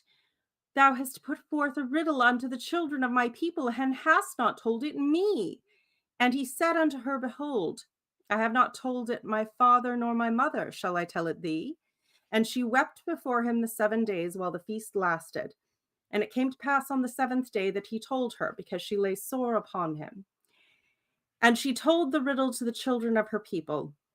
And the men of the city said unto him on the 7th day before the sun went down, What is sweeter than honey, and what is stronger than a lion? And he said unto them, If ye had not plowed with my heifer, ye had not found out my riddle.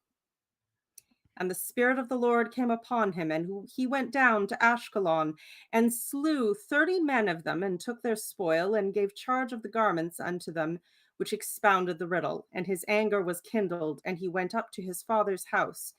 But Samson's wife was given to his companion, whom he had used as his friend.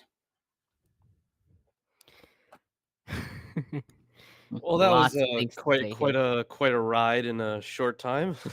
Yeah, that's a lot of this stuff, they don't pack a lot of narrative in, and then all of a sudden everything happens. Yeah. That's the fun of it. So, if you answer my riddle, then I will give you 30 sets of clothing. No, I take that back. If you answer my riddle, I will kill you. Oh, no, he killed No, other people no. and gave them the blood-stained fancy clothes. Yeah. Yeah. He Or had maybe to he- pay them, so he instead of buying them, he just took them. Yeah. Because he's a man of God. Yeah, well, you know. Alpha men don't pay for things. They just beat up others and take their shit. Yeah. And how is that a riddle? Because that's not really a thing that happens in nature. Well, Yeah, it's not a riddle. Well, it's I not- mean, He made if it I'd up. heard that, I mean, you don't normally, find honey. In you don't. roadkill. You don't, Yeah. but it was believed that bees could be produced from animals' carcasses, and I'll get to that. Oh, right. so- Of course, so the- spontaneous so generation. Either way. Generation. Oh. That thing that is very much true. Right, Aaron? Goats for realsies, guys. And also, one should be aware that the riddle here, chida, is not really the same as the Western thinking of what a riddle is. It's more of like well, But Niditch, still, but you no, wouldn't expect people to know the answer unless they had this personal experience. So it's not really like a, like it here is is an ancient unfair. riddle that. Yeah, Yeah. it is unfair, but it is like, as Nelson calls it, an ambiguous saying alluding in an enigmatic, veiled way to some hidden reality. Yeah, so it is kind of like a riddle, but it's a different form of riddle than we see today, right? Because Yes. a lot of the time it's like, "What am I?" at the end, but yeah, it's a different form of a riddle, but it's still a riddle, I'd say. Let's just say if Bilbo had used this one, Gollum would have been screaming about cheating much earlier in their game. Yeah. And regardless of the interpretation of the what the riddle means, like the literal interpretation and what it like, yeah, obviously there are some interesting interpretations as well, and I'll get to that. When I say interesting, I mean sexual. Obviously. Yeah. That's what I was thinking too. Out of the sea, comes something to eat. Out of the strong comes something sweet. And my first argument is, aren't they both salty? That depends how much pineapple you've been eating. Well, I will say you're somewhere on point, and that's all I'll say. Okay, so I'm going to read some comments here. Tim Fahy offers $2 and says emo, and I guess doesn't say anything, and there's just an emoji waving their hand saying me. And then Hearn Weber says, not kidding, seriously wondering, was Samson splitting lambs a sexual thing? Because ew. I see. Ew. Yeah, and I had a comment about, he tore the lion apart, the way you tear apart a kid, because that's I think he meant as easy as tearing apart a kid. Yeah, I know, but I don't know that I could pick up a goat and tear. I've never tried, but I don't know that I could pick up a goat and tear it apart. And it's just not a thing that you would do, right? No, but just I like assume eating it's honey out of the carcass of a dead lion. It's just not a thing you would do. I do assume that it's easier than doing that with a lion, though. So, yeah. Why don't we have the Gaston comment in the side here? That's from earlier, but Matt White had a really funny. I'll find it. Well, apparently there's a lot of tearing apart of animals in this book, because like later he just stumbles upon a donkey's jawbone. Yeah, like, because that happens every day. Yeah, and he's hanging around with dead people, right? Yes, he does. Somebody in the comments mentioned that maybe it was a Scottish wake because he's drinking hard alcohol while hanging out with being near dead people. Yeah. I'm just getting a feel for the kind of environment where they live. There's just dead things everywhere, bits of dead things everywhere. People are eating out of carcasses of roadkill. There's a bunch of bugs in this carcass. Yeah. There's yellow goo dripping out. Let me eat it. Well, okay, so Matt White actual, says, from the strong came forth sweetness was written on tins of Lyle's golden soup until recently. What? No. Doesn't he mean Tate and Lyle's golden syrup? Isn't that what I said?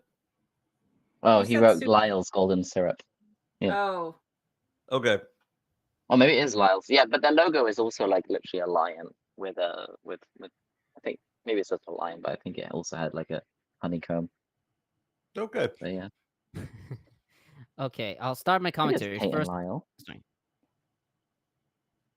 I'll start my commentary on verse 3, the uncircumcised Philistines.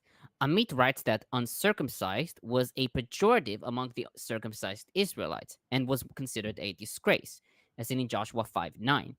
The description of the Philistines as uncircumcised appears in other texts like 15:18 and 1 Samuel 14:6. She notes that the Egyptians also described the Philistines and their neighbors from the sea people as uncircumcised.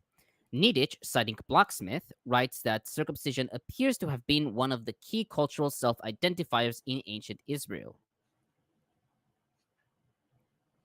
Now, on get her to me, she the right one for me. She's the right one for me. So Hebrew Bible reads, she's right in my eyes. Amit writes that this term expresses consent, in 1 Samuel 18:21. She notes that this seeing motif, which appears in verses 1, 2, and 7, seems to direct the reader to Samson's behavior, who is attracted to what he sees. She notes that Chazal in Talmud Sotah 9b wrote that Samson rebelled with his eyes, and this explains why the Philistines gouged out his eyes, 1621. And Butler comments, Bloch summarizes Samson's misbehavior. Quote, Samson is insensitive and disrespectful toward his parents and their grief over the matter and totally calloused toward the theological implication of his demand, let alone the implications of his mission, end quote. Moreover, Younger says, quote, Samson is a man dominated by his senses, not logic. These carnal proclivities overwhelm his perception of matters that any thinking man would know better, end quote. Niditch would tone this down a bit to say, quote, he serves a larger divine purpose to make war against the Philistines, Israel's political oppressors and cultural competitors.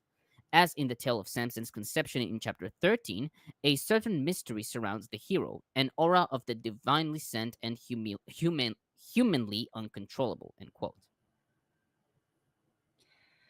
I just feel so bad for his wife. Like, her entire family is being threatened with death. This is why she manipulates him into telling this. And she clearly does not feel safe enough with him to tell him, hey, your groomsmen and best man are threatening to murder me and my entire family if I don't rat out your secret to them. Like, well, that's where they got the idea for the red wedding. Yeah, pretty much. Instead, he runs off and she's forced to marry one of the groomsmen, who incidentally was probably one of the people threatening to kill her family. Yay. So, what the fuck? What the fuck? Now on verse 4, his parents did not know that this was from the Lord. Nelson writes that this observation, quote, connects back to what was revealed about Samson's mission in 13:5. Yahweh's covert involvement starts a train of casually linked events that ends with Samson's exclamations and God's act at Lehi in 15:18-19, end quote. And Butler comments, understanding God in the Samson narrative requires theological freedom. We are challenged to confidently agree with Olson, quote, remarkably, God steers Samson to disobey God's own covenant prohibitions against intermarriage in order to help Israel act against the Philistine oppressors. Yet we remain shy in exercising such freedom and want to absolve God by suggesting that language does not require divine causation, but only divine permission or allowance, end quote. But the disjunctive sentence in verse 4 emphasizes that what the parents opposed was from God. Yet, marriage to a foreigner is strongly condemned in Judges 3:6. God is not a legalist in his dealings with human beings, nor in his own decisions. God retains freedom to accomplish his purposes through the people and means he chooses. Olson concurs, quote, God works in mysterious and seemingly contradictory ways. Yeah, classic mysterious ways. Yeah, the idea of, like, God kind of being the one that's kind of acting and everyone else is kind of just kind of a part of the play, right? That has, that kind of philosophy is seen especially in Ecclesiastes, where everything kind of has its path, everything has its set path. So might be from the similar milieu for that. So it's fine to break God's rules if you want to pick a fight with someone he doesn't like, is what I'm getting out of this. Yeah, what is mysterious about being a total fucking asshole? It's not mysterious. You're just a dick. Tomer, I'm kind of surprised that you missed the nicest fact about the uncircumcised Philistines. It's also a hit song by the one-hit wonder Kenneth Copeland for people who haven't seen it, I'll put the link in the private chat. After the show, you need to go watch that. No, it's I a don't. it's a So yes, on it's a verse- brilliant song. Posted in the That is- Discord It's as well. difficult for me to listen to Kenneth Copeland. That man Arn- is so objectionable. Arn, you won't have any regrets if you watch this. I promise. I assume it's auto-tuned. Tomo, who said that quote that you said with the mysterious and contradictory ways? Yeah, it's Butler quoting Olson, Dennis Olson. Okay. So on verse 5, Samson went down to Timnah together with his father and mother. In verse 6, we find that Samson did not tell his parents what he has done. Josephus, in Antiquities 5:288 through 292, separated between him walking with his parents to Timnah and between other occasions where he struck the lion and took the honey. Kimchi suggested that he was walking ahead of his parents, and when the lion appeared, his parents did not see it. Fernández-Marcos notes that some, like BHK and BHS, suggested deleting his father and mother to solve this issue, but this emendation is not found in early translations. Alexander's reads, he arrived at a vineyard instead of they arrived, harmonizing with he turned aside in verse 8, and Vaticanus, he came as far as the vineyard. There is no amount of distance walking behind your son that you're not going to notice if a lion tries to eat him. I'm sorry. Well, parents were a There's a lot large more bush. submissive back then. I was allowed to just go as far as I Temporary. wanted to, as long as I was back by the time the streetlights came on. So, Ah, lions. I'm not suggesting they were helicopter parents, but it's a fucking lion. They didn't see it. There was a large topiary in the way. back then when lions were still out on your way to anywhere, and the only way to get there is to walk. Back in those days, the strategy was just have a lot of kids. Yeah. Natural selection. There is a traditional Jewish opinion that says that since he was a Nazarite, he shouldn't have been going into vineyards. So it's possible that they came to a vineyard and then they kind of split up. So he was on his own when the lion came to him, and they had gone through the vineyard. Because we wouldn't want the dirty, dirty grapes to touch him and make him unclean. He'll just, kill an animal, eat food out of its corpse, and then get drunk. Yeah. That tracks. This is biblical wisdom. People have some reverence. Because the fresh grapes will ferment their way down to the stomach. Yeah, I promise you, I will give the Bible every ounce of respect it deserves. We don't want to impair Samson's judgment, Yeah, I'm guessing in the Joseph so Smith great version so of this story, in the Joseph Smith translation, they weren't allowed to have coffee, right? Well, fuck that. Oh, I don't know. They're all not allowed to have coffee, so I have no idea. How did they explain this? Okay, I'm going to go get more coffee. Now on verse 6, Nelson comments, verse 6 offers a metaphor of effortlessness. One might tear apart a baby goat before cooking it, Leviticus 1:17, or at a meal. There are pictorial examples of heroes killing lions barehanded from Greece and ancient West Asia, for example, Gilgamesh and Heracles. Lion hunting was a royal act, symbolic of the ruler's task of maintaining order and keeping the realm of chaos at bay. See 2 Kings 17:25. By not telling his parents about either killing the lion or getting honey from it, Samson sets the stage for a successful riddle. The verb nagad, tell, unifies the marriage and riddle episodes, verses 2, 6, 9, 12, 17, and 19. I also want to point out that even if it's not like a scene of just like killing a lion, like a lot of the time in the ancient Near East, you find iconography that has like a king that is up against a lion, and he's like, shooting arrows at him or something. There's so many of these. Like, it was such a common way to be like, the king is the strongest person. He's awesome. He fights lions. It's very manly to fight a lion. Right, Very yeah. manly indeed. And in reality, they would have like kind of I think almost like enclosures for lions, right? But it would kind of be like, they would sometimes go hunting for these lions, but the lions would be like in this one closed space, and it was a pretty big space, to be fair. But like they would go off and just hunt lions in their chariot or whatever. They just kind of do that. Have like an entire zoo, essentially, for that. Yeah. Now, on verse 8, a swarm of bees and some honey. Nelson writes that the ancients believed that bees could be produced from an animal's carcass.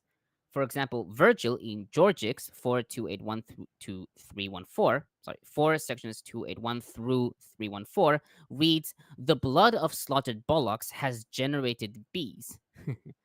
According to Herodotus in Histories 5114, after Onesilus, brother of King Gorgas of the Greek city-state of Salamis, was beheaded by the Amethusians, his head was hung above the gates, and, quote, "When this head became hollow, a swarm of bees entered it and filled it with their honeycomb," end quote. Niditch writes that honey is a symbol of fertility in many cultures and is an important food to eat on the way to form marriage relations. She further writes, honey can be found in the wild and is produced by insects in some process unknown to ancient writers and has a sweet revivifying capacity, a source of instant energy for the weary traveler or the warrior. See 1 Samuel 14:29. It is, as Claude Lévi-Strauss has discussed, a betwixt and between substance, neither animal nor vegetable, neither liquid nor solid. As one jousting between cultures, the superhero, alien to his own people, is an appropriate finder and eater of honey. That this honey comes from the body of a dead lion is all the more miraculous and beyond the ordinary. Honey continues to be an important motif in the marriage matters that follow. And I should also note that Caesarius of Ariel, he wrote that the lion can be understood to prefigure Christ, in whose mouth the sweet word of God is found, and to prefigure.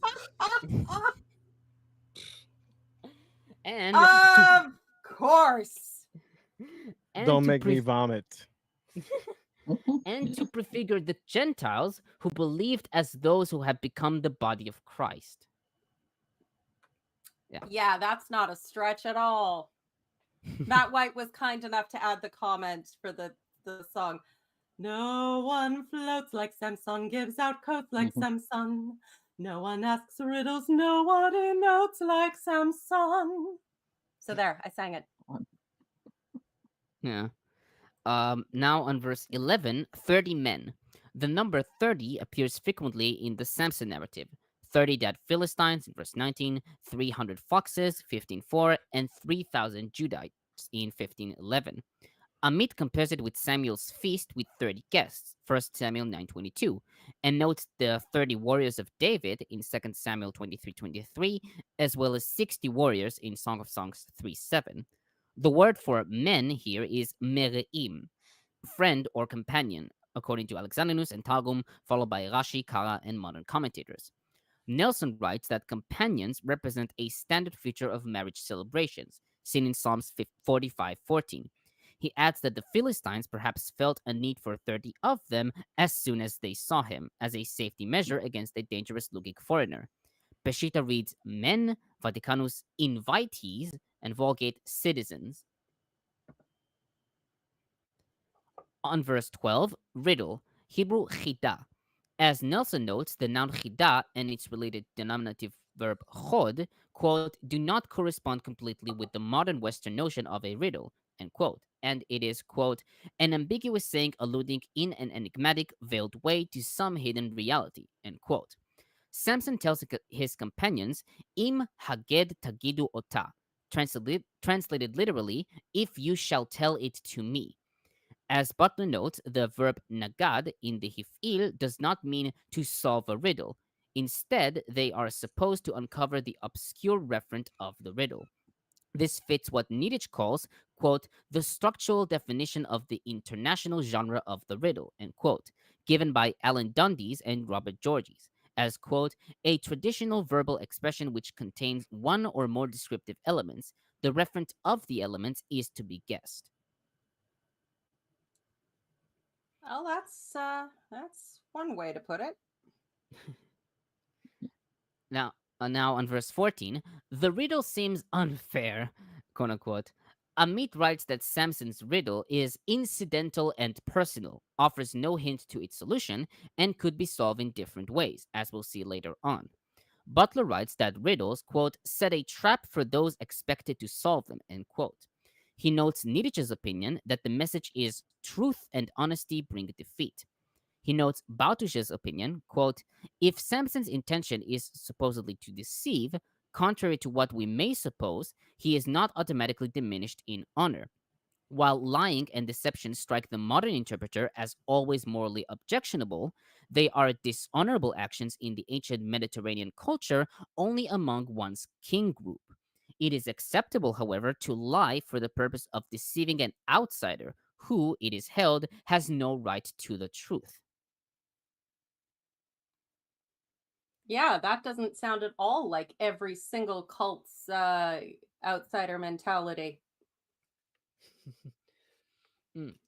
And other solutions to the riddle are given by Nelson.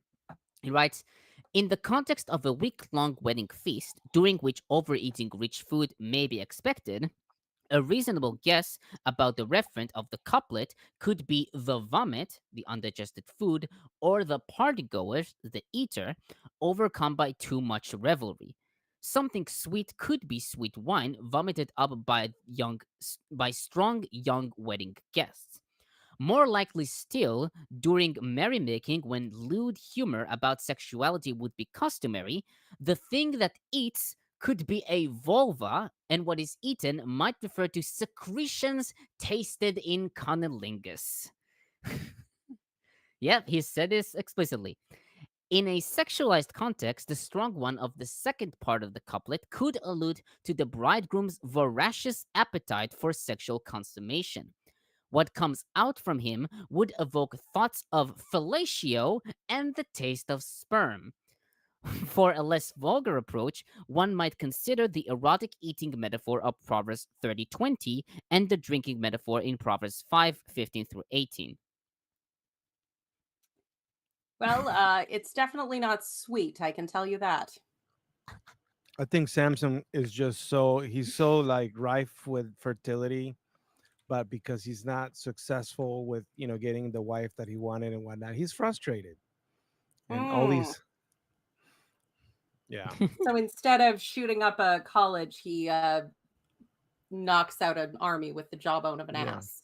And what's this whole thing about like the clothing? Like, is there such lack of like clothing available? I'm assuming these are high-end, like rich robe shirts. I think it's also there's 30 of them, so it's like if you get it, I will give each of you a change of clothes. But if you don't get it, then I must give each of you a change of clothes. So it's like, Butler notes that according to Green, an individual would probably have only had one such set of clothing.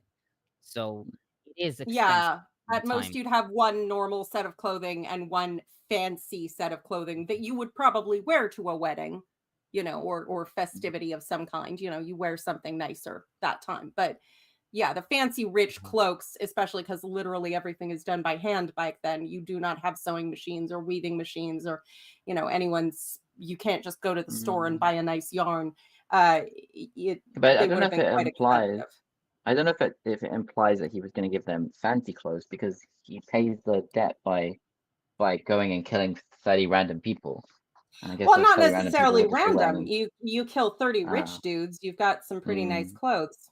Yeah. And and he did all that with the spirit of Yahweh, because that was his plan all along. He knew he was in over his head with the bet. And so because he lost it, now let's kill some innocent people. Yeah. Well, that is kind of Yahweh's MO. I mean, he got Abraham rich by acting as enforcer while he pimped out his wife to kings. So yeah, I think God made him strong, but he didn't give him the will to withstand a woman. Oh, and I think that's immoral. I also You should can't note do that everything. Leave that to another god. Yeah, I should also note that the Hebrew for the clothing is chalifot b'gadim, which I think Nelson renders as festive outfits. And he writes that this translates high status outer clothing that was a substitute or replacement for one's daily outfit and suitable as an honorific gift. Seen in Genesis 45:22 and 2 Kings 5:5 and 22-23. Now, on the fourth day, in verse 15, Hebrew Bible reads, on the seventh day. Well, don't most translations say seventh? It's the third day that they blackmail the wife, but she's mourning in front of him 7 days. The math does not math here. No. The NIV has fourth day, but the Masoretic text has that's what the Septuagint says. Yeah, that's the Septuagint. So, commentators try to explain the apparent jump from the first 3 days to the seventh day. Rashi wrote that the seventh day refers to the seventh day of the week, Saturday, which was the fourth of the feast days. Kara wrote that the 3 days in verse 14 refers to the fourth, fifth, and sixth days of the feast. Kimchi and Ditrani wrote that they have attempted to solve the problem for 3 days, but gave up and remained inactive during the other 3 days.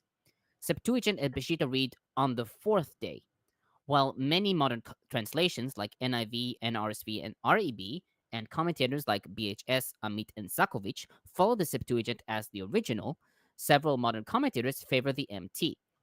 Fernández-Marcos favors the interpretation given by Kimchi and Ditrani, but he misattributes it to Ibn Ezra, I believe. Butler notes the opinion of Bartush that the Septuagint is either a misreading of the Hebrew verlage or a later attempt to smooth out the chronology. Likewise, Nelson writes that the Septuagint probably represents a harmonizing correction. That does seem more likely. Harmonizing corrections are kind of a thing here. Yeah, because the weird thing is, it's like there's 3. It's not just the 3 days and then it jumps to 7th. It's also because there's the 7th, and then his wife, she comes to him, then she harasses him, and then it says during the rest of the 7 days of the feast, right? So if that was the 7th day, and then on the 7th day again in verse 18. So that seems to be a bigger issue. Is why would verse 15 have the 7th day and not some time earlier? Yeah. Now on verse 17, chronology doesn't matter. Now on verse 17, she cried the whole 7 days of the feast. According to verse 15, the companions threatened her on the 7th day. Ditrani wrote that she cried to him during the 7 days before the Philistines threatened her because she wanted to know the riddle, and on the 7th day, when the Philistines did threaten her, she pushed Samson to tell her the riddle. Rashi and Kara wrote that the 7 days refers to what remained on the 7 days, i.e. from the 4th day onwards. Butler writes that while this solution helps solve the chronological problem, it strains the meaning of the text a bit too far. Instead, he and Nelson follow Ditrani's solution. Like, she already wanted to know the solution. Well, no doubt she was curious, but it comes somewhat more urgent when you're told that, your family will be burnt to death in your house together if you don't find out. I find it interesting that there's a whole section where he says he kills the lion and he doesn't tell his parents. He takes the honey and he doesn't tell his parents. And then it says, I haven't even told my father and mother, should I tell you? But it doesn't have any bit where they're like, oh, let's go try and pester the parents to give us the answer. They don't know. It doesn't even mention that. Yeah. Well, maybe because the parents are not Philistines. The woman is. And the parents didn't approve of this entire thing. So, I mean, they didn't approve of this marriage. She's just some shiksa. I mean, they go down for the wedding. So. Yeah, no, I mean, yeah, but they're you could tell they're going under protest. It's like, fine, you're going to marry the little Protestant bimbo, fine, but I'm not happy about it. Yeah. So I feel always weird that the story goes out of its way to say, oh, the parents didn't know, but no one actually asked the parents. So why do we have to know that they don't? I don't know. Yeah, it's good. It's only it could just establish that he's becoming more independent, acting on his own behind their backs, because of course, they would have been the ones to tell him, oh, you're so special and ordained of God and you can never do X, Y, Z. And then he proceeds to do all of it, except cut his hair. Now, on that same verse, he finally told her because she continued to press him. Hebrew for continued to press him is hetzikatehu, from the root tzadik vav kuf, constrain, bring into straight, or press upon, according to BDB Dictionary and Niditch, but also to nag or badger, according to Nelson, or to squeeze or harass, according to Butler.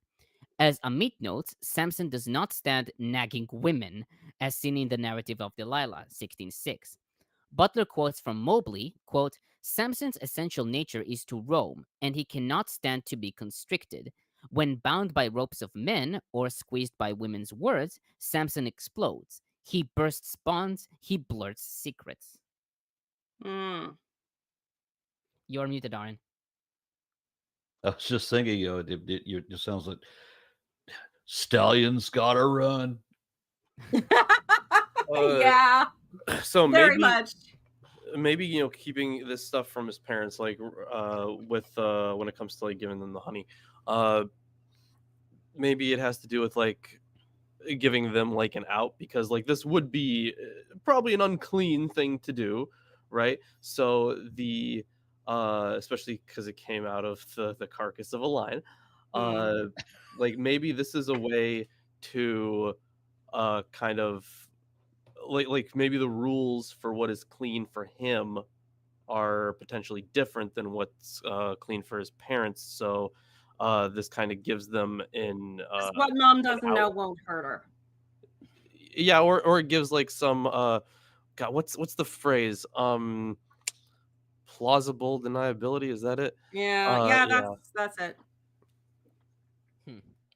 Now on verse 18, what is sweeter than honey, what is stronger than a lion? Niditch notes that the Philistines answer Samson in a riddle, which one of its solutions is Samson's love or passion. Nelson writes that the Philistine answer, quote, both solves the riddle and caps Samson's implicit reference to sexuality with another one referencing the sweetness and strength of love, end quote. Amit notes that the Philistines answer Amit notes that the Philistines answer Samson's second part of the riddle, from the strong came sweet, and in reverse order, first the sweet, then the strong. She notes Abravanel's opinion that the wording is intended to cover Samson's wife, as if they have reached a solution on their own.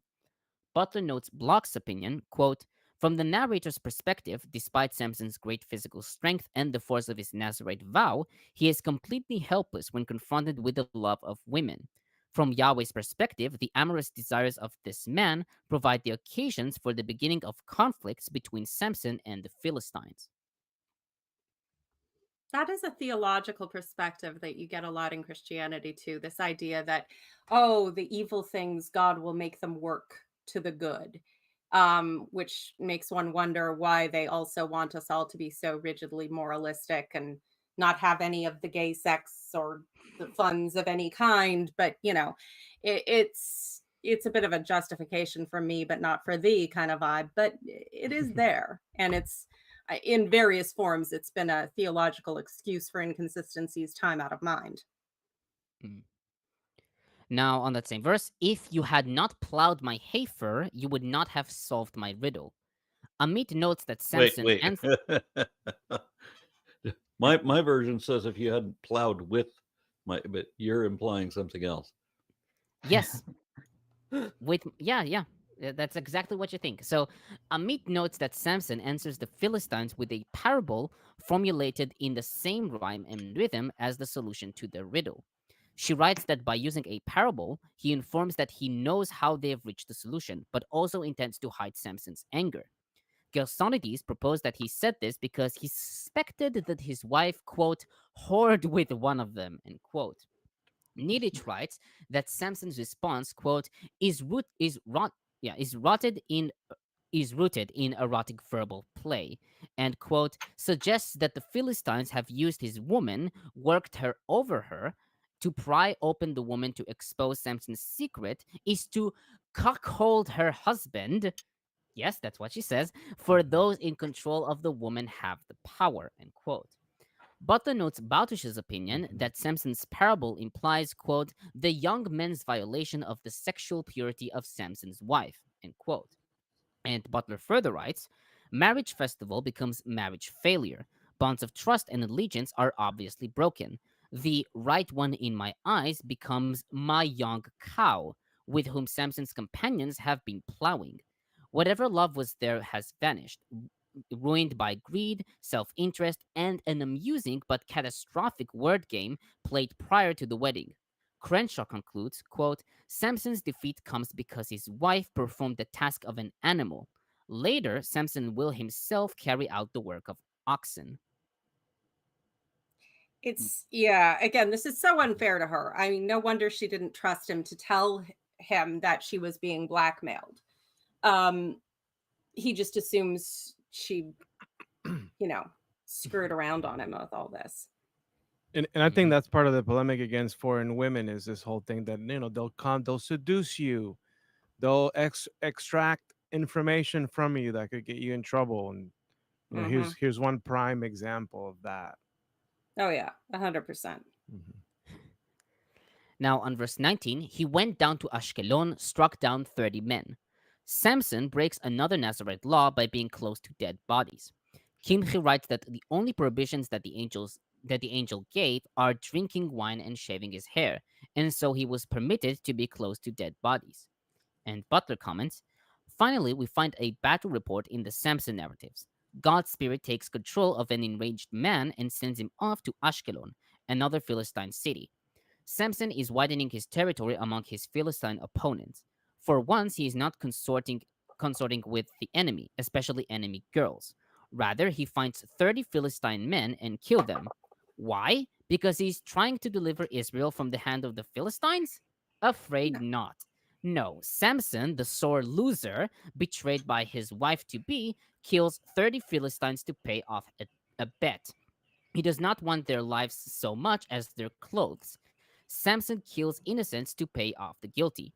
However, Chisholm points out, quote, Samson's very human, selfish response to Philistine trickery becomes a weapon of war in Yahweh's hand.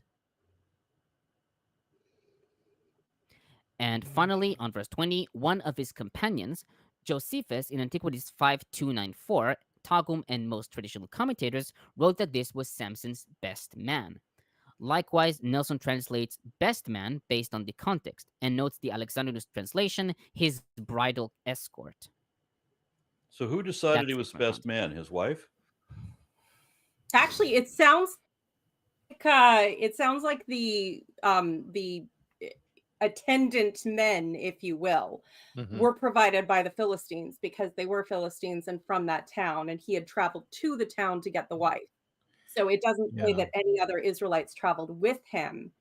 So it probably would have been not all her relatives, obviously, because she was married off to one of them after, but young men of the town, and depending on her social status, potentially that would have affected who it was. Yeah, and one of the things about these weddings, the concept of who's the main character, nowadays, obviously, it's typically the bride, or has been. I want to be careful with this, but what I want to say is that in antiquity, it was the other way around. I think it was the man who was the one that had, the greatest robe, and so this could have been maybe part of his entourage in the wedding. Like these men would have been. Her being married off to the secondary man reminds me of something I was told about the Middle Ages. This just came back to me, so I haven't had time to look it up, and please confirm.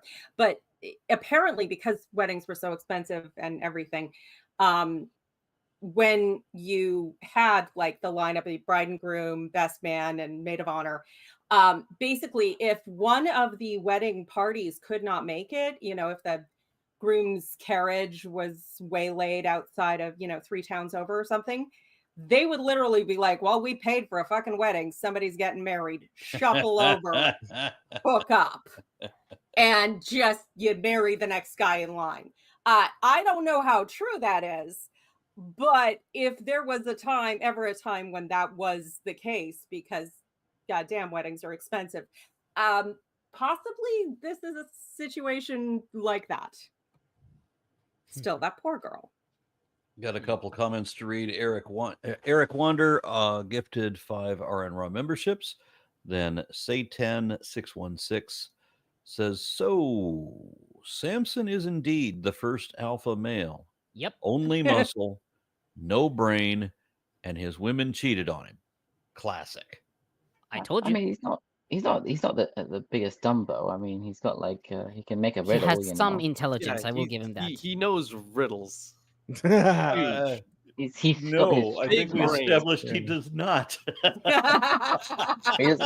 He's not book Where's the smart. He word? doesn't know any real riddles. He makes them up if he's. He does solve everything with the Hulk smash. Right. Ah, smash! You know, kind of Yeah, but like me tying of- the foxes is quite clever. Sorry, That sorry. is Yeah, That is well, that's clever, that's but- the next chapter. yeah, Yeah. the spirit of the Lord appears to work like gamma radiation rage. So maybe God is just a rage idiot, and Samson would be smart if he wasn't, And Samson would say, puny God.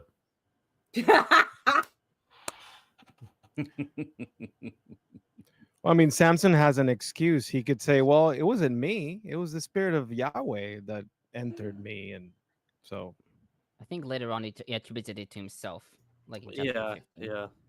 yeah. no. But either way, yeah, Spirit of Yahweh. At the end of the last chapter. That scene that I just referenced, by the way, out of Avengers, where Loki says, "I am a god, you dull creature, and I will not be bullied." And the next moment, when Hulk smashed the fuck out of him, grabbed him by his feet and beat his head into the floor, I'd heard of people dying laughing, and I came so very near that. I felt like my heart was stopping. I could no longer breathe. I was very near death.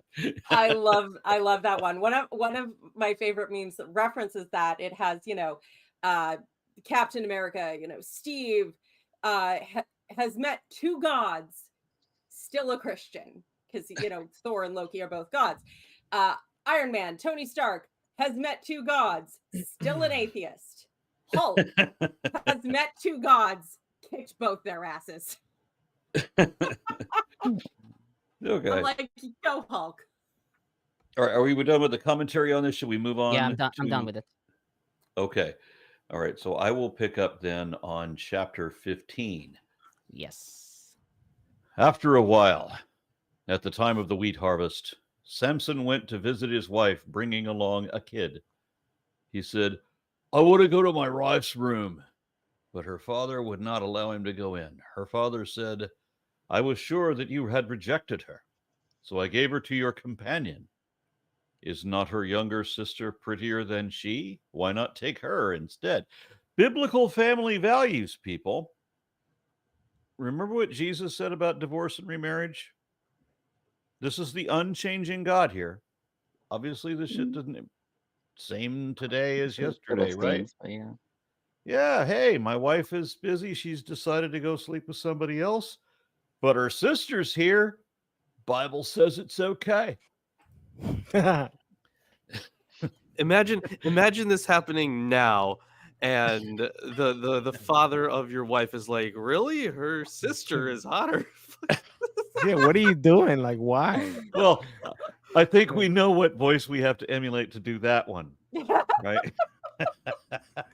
You've brought the goat. You've got the wife. Get the other one. I just got what Aaron was saying. Yep. Oh, we're all going. I to know hell. It's daughters. so I got the much best fun. daughters. Well, one of them. Yeah. Oh, I see. I was gonna say that's what So- he said to Jared. Samson said to them, this time when I do mischief to the Philistines, I will be without blame. So Samson went and caught 300 foxes and took some torches, and he turned the foxes tail to tail and put a torch to each pair of tails. Then he set fire to the torches and let the foxes go into the standing grain of the Philistines. And he burnt. This guy's brilliant. Yes, he is. Yeah. Yeah. In the standing grains of the fields, and burned up the shocks and the standing grain, as well as the vineyards and olive groves. Then the Philistines asked, "Who has done this?" And they said, "Samson, the son-in-law of Timnite, because he has taken Samson's wife and given her to his companion." So the Philistines came up and burned her and her father. And Samson said to them, "If this is what you do, I swear I will not stop until I take revenge on you." And he struck them down, hip and thigh, with great slaughter, so great. And he went down and lived in the cleft of the rock lived in the cleft of the rock of Etam. You gotta love Samson. You know, he abandons his wife on her wedding day, and then just thinks he can come back with a present. You know, bring home some takeout. Yeah. And dude, she moved on. You left her at the fucking altar. You brought That's home how the a roasted chat chicken. operates. I tell you what. Yeah, no, that is yeah. Again, this is why the 4B movement is a thing, and we're all choosing bears. Regrettably, this behavior is not nearly as far-fetched as it should be. It's like he just sets himself up. He sets himself up for finding an excuse to like just wreak havoc on these people. Yep. Yeah, and then when they punished, and then they're like, "Oh, okay, we'll punish the people involved." He's like, "Well, how dare you punish them? That was my wife." Yeah, because only I am allowed to abuse my wife, who is my wife, because I. Yeah, but keep in mind he called her in 1418 my young cow or heifer. So yeah. When he came to Lehi, the Philistines came shouting to meet him, and the Spirit of the Lord rushed on him, and the ropes that were on his arms became like flax that has caught fire, and his bonds melted off his hands. Wait, yeah, you skipped a few verses. you skipped verse 9. I was wondering how the fuck did he get tied up? Yeah. Verse 9. Oh yes, the last bit where he was living in the cleft of a rock. Then the Philistines came up and encamped in Judah and made a raid on Lehi. The men of Judah said, "Why have you come up against us?" They said, "We have come to bind Samson, to do to him as he did to us." Then 3,000 men of Judah went down in the cleft of the rock of Etam. How big is this cleft of a rock? Yeah. I'm assuming it's like a pretty deep ravine. Yeah, that's like the one that inspired Helm's Deep. Are they going to be borne away by outside water so much? You know, if they went down to the cave.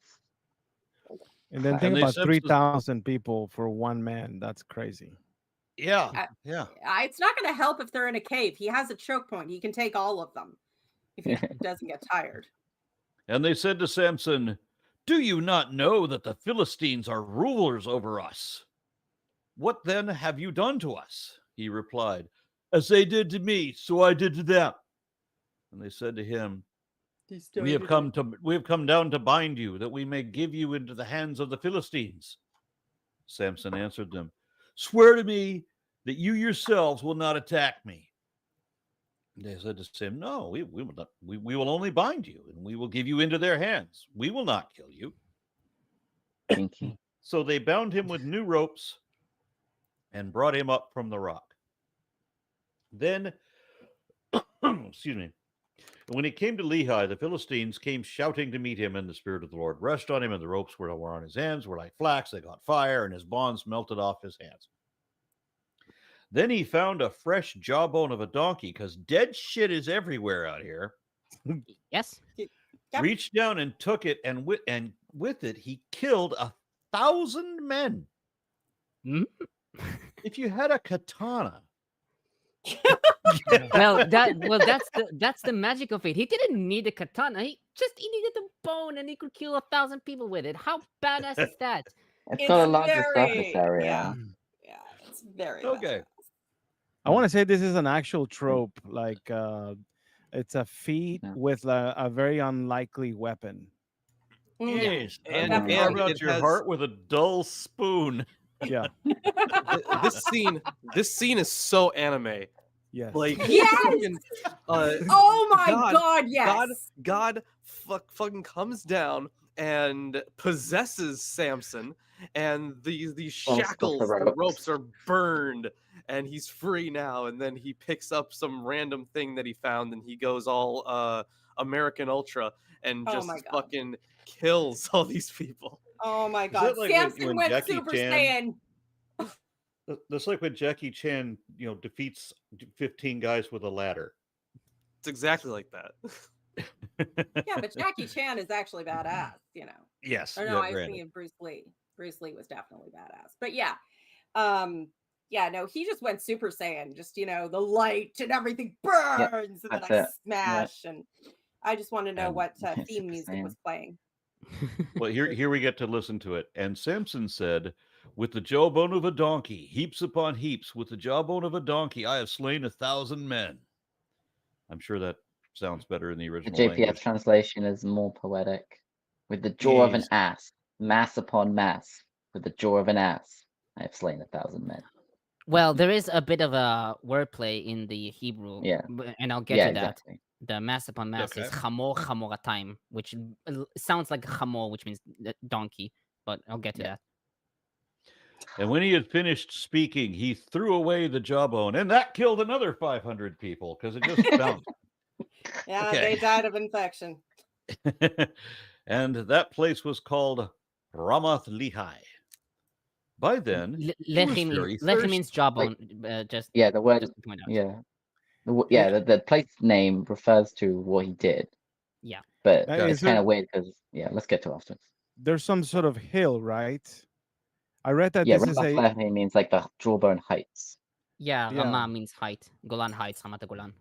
Yeah. Golan. By then, verse 18, by then he Yeah. was very thirsty. After killing 1,000 men, it's Miller time. And he called upon and he called upon the Lord, saying, "You have granted this great victory by the hand of your servant. Am I now to die of thirst and fall into the hands of the uncircumcised?" so dramatic. He really is a prophet. He's such a dramatic bitch. That's that matters, right? How can you be killed by people who haven't even been circumcised?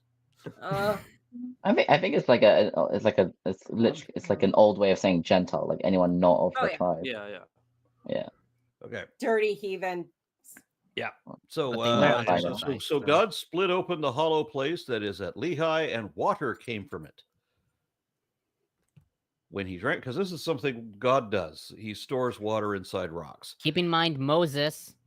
Yeah, I know. yeah. That's why I said this reference, is what yeah. God does. Therefore, it was when he drank, his spirit returned and he revived. Did his spirit leave him? Did he die? No, it never says that it actually leaves. No. But the It's like an expression. when it says that Oh. well, here his spirit returned. Yeah, he didn't die, right? But he that's later on. But So his spirit never left, but it came back. yeah, but we do Hey, get it sort of went dormant. it gets a little more interesting in going context of the again. next chapter. So just finish the thing. I get you. So when he drank, his spirit returned and he revived. Therefore, it was named En Hakore, which means what? The spring The eye of the one color, who or the spring of the calls. color. Okay. Which is at Lehi to this day. And he Lehi judged means- Israel. Sorry, Lehi means jawbone as Yeah, well. Yes. I know. Yeah. We covered that. Lehi. Crazy. I think it Sorry. can also mean You're cheek. reading too much Book of Mormon, dude. Yes. I think it also means cheek. Yeah, he does. He does. And he judged Israel in the days of the Philistines for 20 years. Yeah, so it does. So this is, when saying something like, and he judged Israel in the days of the Philistines 20 years, that's something that would usually end a narrative. So the Samson and Delilah thing that we get coming up, Totally different tradition, I'm guessing. that it's or just a later addition entirely, because the story should end there for Samson. But yeah, when this guy's got like the biggest fucking plot armor. Like God's He really always does. he stirred him up, right? So he made him, like big and strong or whatever. And then it said later that the Spirit of the Lord rushed on him, and he went down to Ashkelon, and he killed 30 men of the town. So it's the cause for all that destruction, for how great he is. And then, in order to get out of his bonds, God also shows up, or the Spirit of God does, right? So this guy has the heaviest of plot armor. He really, yeah. Yeah. So I'll start on verse 1. The time of wheat harvest. Kara writes that since later Samson burns the fields of the Philistines, it was necessary to mention that the event took place at the time of wheat harvest. Nelson writes that the mention of wheat harvest is often a narrative sign of a significant event, seen in 1 Samuel 6:13, 12:7, and 1 Chronicles 21:20. He also writes that the expression may have been intended to signal a time for human sexuality, as seen in Genesis 30:14 and Ruth 2:21-22. Likewise, Niditch writes that Samson, quote, comes at a time ripe with conjugal possibilities, the fertile harvest, Ruth 3. I really miss the days when we had harvest festival orgies. I mean, come on. Where did that go? We really got to get back to the classics. Okay. I'm going to my wife's room. Hebrew, avoa el ishti hachadera. The word avoa, I'm going, is from the root bet vav aleph, which can also imply sexual connotations. Thus, some commentators, like Gersonides and Abravanel, wrote that he wanted to have sex with her. Likewise, Nelson translates, he said, I want to have sex with my wife in the inner room. That's why he brought the gift, right? A kid, you give kids like goats to women, and for a man you have to give them a cockerel. That was the Greek tradition, anyway. Yeah, I should note that Butler writes he quotes from Green, but he writes that the goat kid he takes may have represented either a mollifying gift or the kind of gift expected in a marriage where the bride continued to live with her father. Well, if you're going to bring me goat, at least make sure it's cooked. I want some curried goat.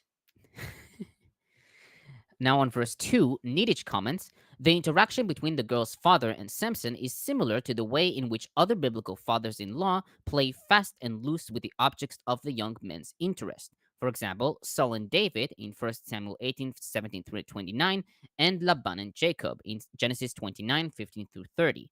In traditional cultures, the exchange of a woman is a matter of power relations between men, a contest for relative status. Fathers of brides-to-be are thus portrayed imposing tests before the marriage is sanctioned. For example, Saul's demand for 100 Philistine foreskins in 1 Samuel 18:24, or refusing for one reason or another to proceed with the original deal concerning the match. Thus, David is promised Merab, but she is given to another, and he has to win the younger daughter Michal in 1 Samuel 18:19. Jacob is given the elder Leah instead of the desired Rachel, Rachel, and he has to pay 7 more years of labor for the younger girl whom he loves. Genesis 29:23-27. Like Saul, the Timnite father-in-law offers Samson the girl's younger sister as substitute. His attempt to appease Samson treats his daughters as commodities. Quote, is not her sister better than she? End quote. The alternate bride is not accepted good-naturedly by the superhero. He prepares counter-vengeance. Now, on verse 3, Samson said to them, although in verses 1-2, Samson interacts with the Timnite woman's father, in verse 3 he responds to multiple people. Septuagint and Vulgate read, Samson said to him. According to Amit, the author writes from Samson's viewpoint, with the Philistine father representing the entire group. She writes, quote, this perception, which corresponds to the pretext policy, and explains why Samson did not limit his revenge to the house of his wife's father, arises from the plural verbs found in this verse, end quote. Nelson writes that the plural indicates that others were present for the conversations, perhaps the younger daughter and her mother. On verse 4, 300 foxes. Hebrew for foxes is shu'alim. While this word is generally taken to mean foxes, Butler notes that it probably refers to jackals. He also writes that the story is intended to be humorous, noting that the number 300, quote, may represent one of several examples of hyperbole or exaggeration for the sake of humor, end quote. Kimchi writes that foxes tend to go backwards, and so Samson attached a torch between two tails, since each one of the foxes goes backwards, and the torch remains attached to the tails. Had he taken animals that walked forward, each one of them would have gone forward, and this would release the torch. And Amit comments. Hold on. What? Yeah. So there's a superstition that foxes walk backwards because they backed away from a creepy human? Of course Maybe. there is. That makes sense. Yeah. God, people are dumb. Sure. This is Well, a it's really weird story. Well, it's medieval thinking, so what did you expect? So Yeah. Amit Yeah. comment. No, sorry. I was gonna say it's similar to, like snakes don't have legs because of that one snake. Yeah. So Amit comments, the imaginary motif of using foxes to damage fields is known in other national stories. Oved in Fasti 4679 forward tells of a Roman practice to send wolves with burning torches attached to their tails at a circus in Rome during the feast of Ceres, goddess of grain. According to Ovid, this ritual act is connected to an ancient tradition about a son of peasants, that a fox caused damage to his father's chicken coop. To capture the fox, he sent fire to the coop, but the fox escaped and the fire spread to the fields. The fabulist Aesop, in one of his fables, The Farmer and the Fox, tells of a man who wanted to avenge a fox that harmed him, and he, quote, tied some rope well soaked in oil to his tail and set it on fire. The ox rushed to the fields of the farmer, and it was the time of the wheat harvest. Asshole. Yeah. Stop And- lighting animals on fire, you crazy bastards.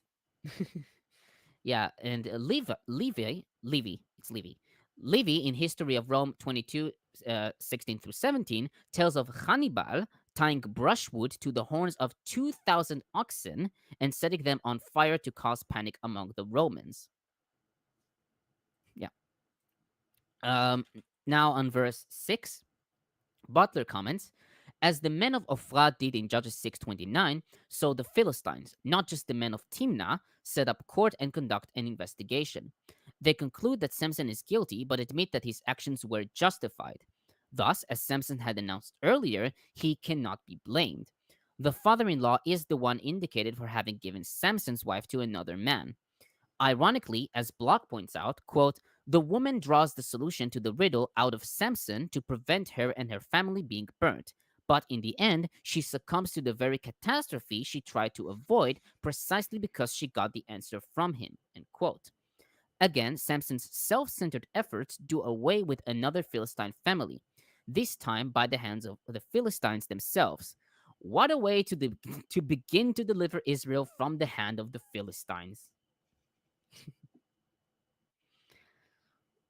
Now on verse 7. Oh. Look at your pretty baby.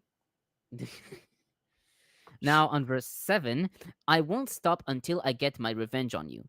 Butler notes that according to George Mendenhall, the word for revenge, nakam, quote, refers to one's legal exercise of force to restore society's normal legal institutions, end quote.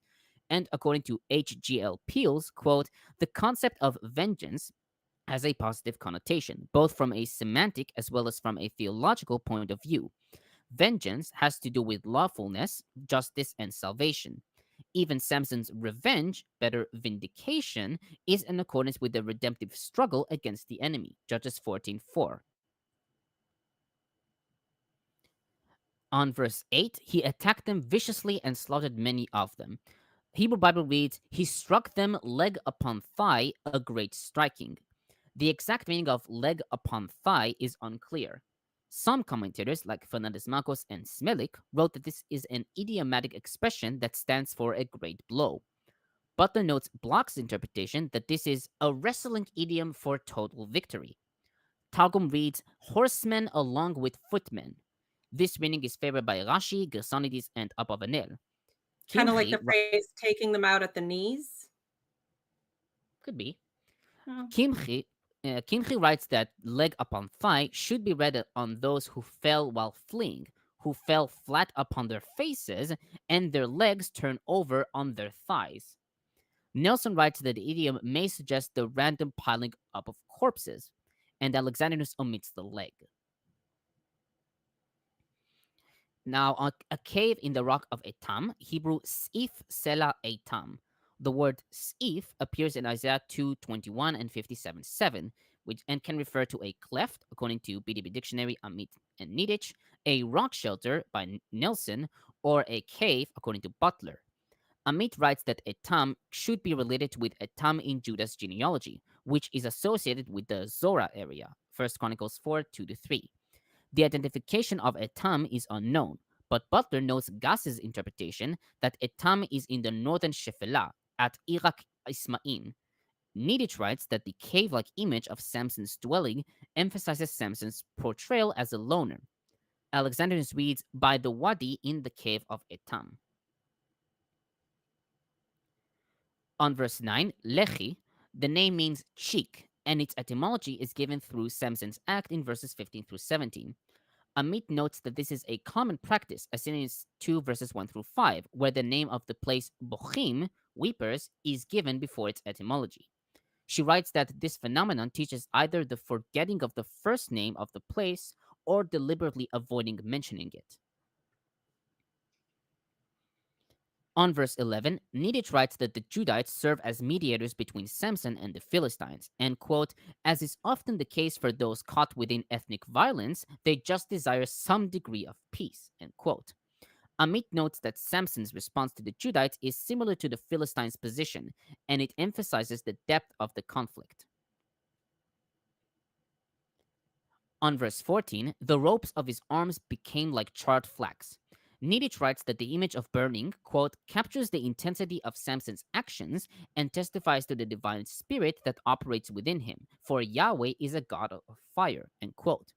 Nelson asks, quote, will the reader see this as a miracle resulting from the independent behavior of the ropes on their own? Or is this a rhetorical way of highlighting Samson's power by describing its effects only?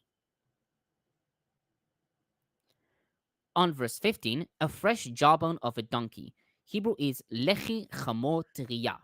The word for jawbone, lechi, provides the etymology for the place name, or the name place. Lechi.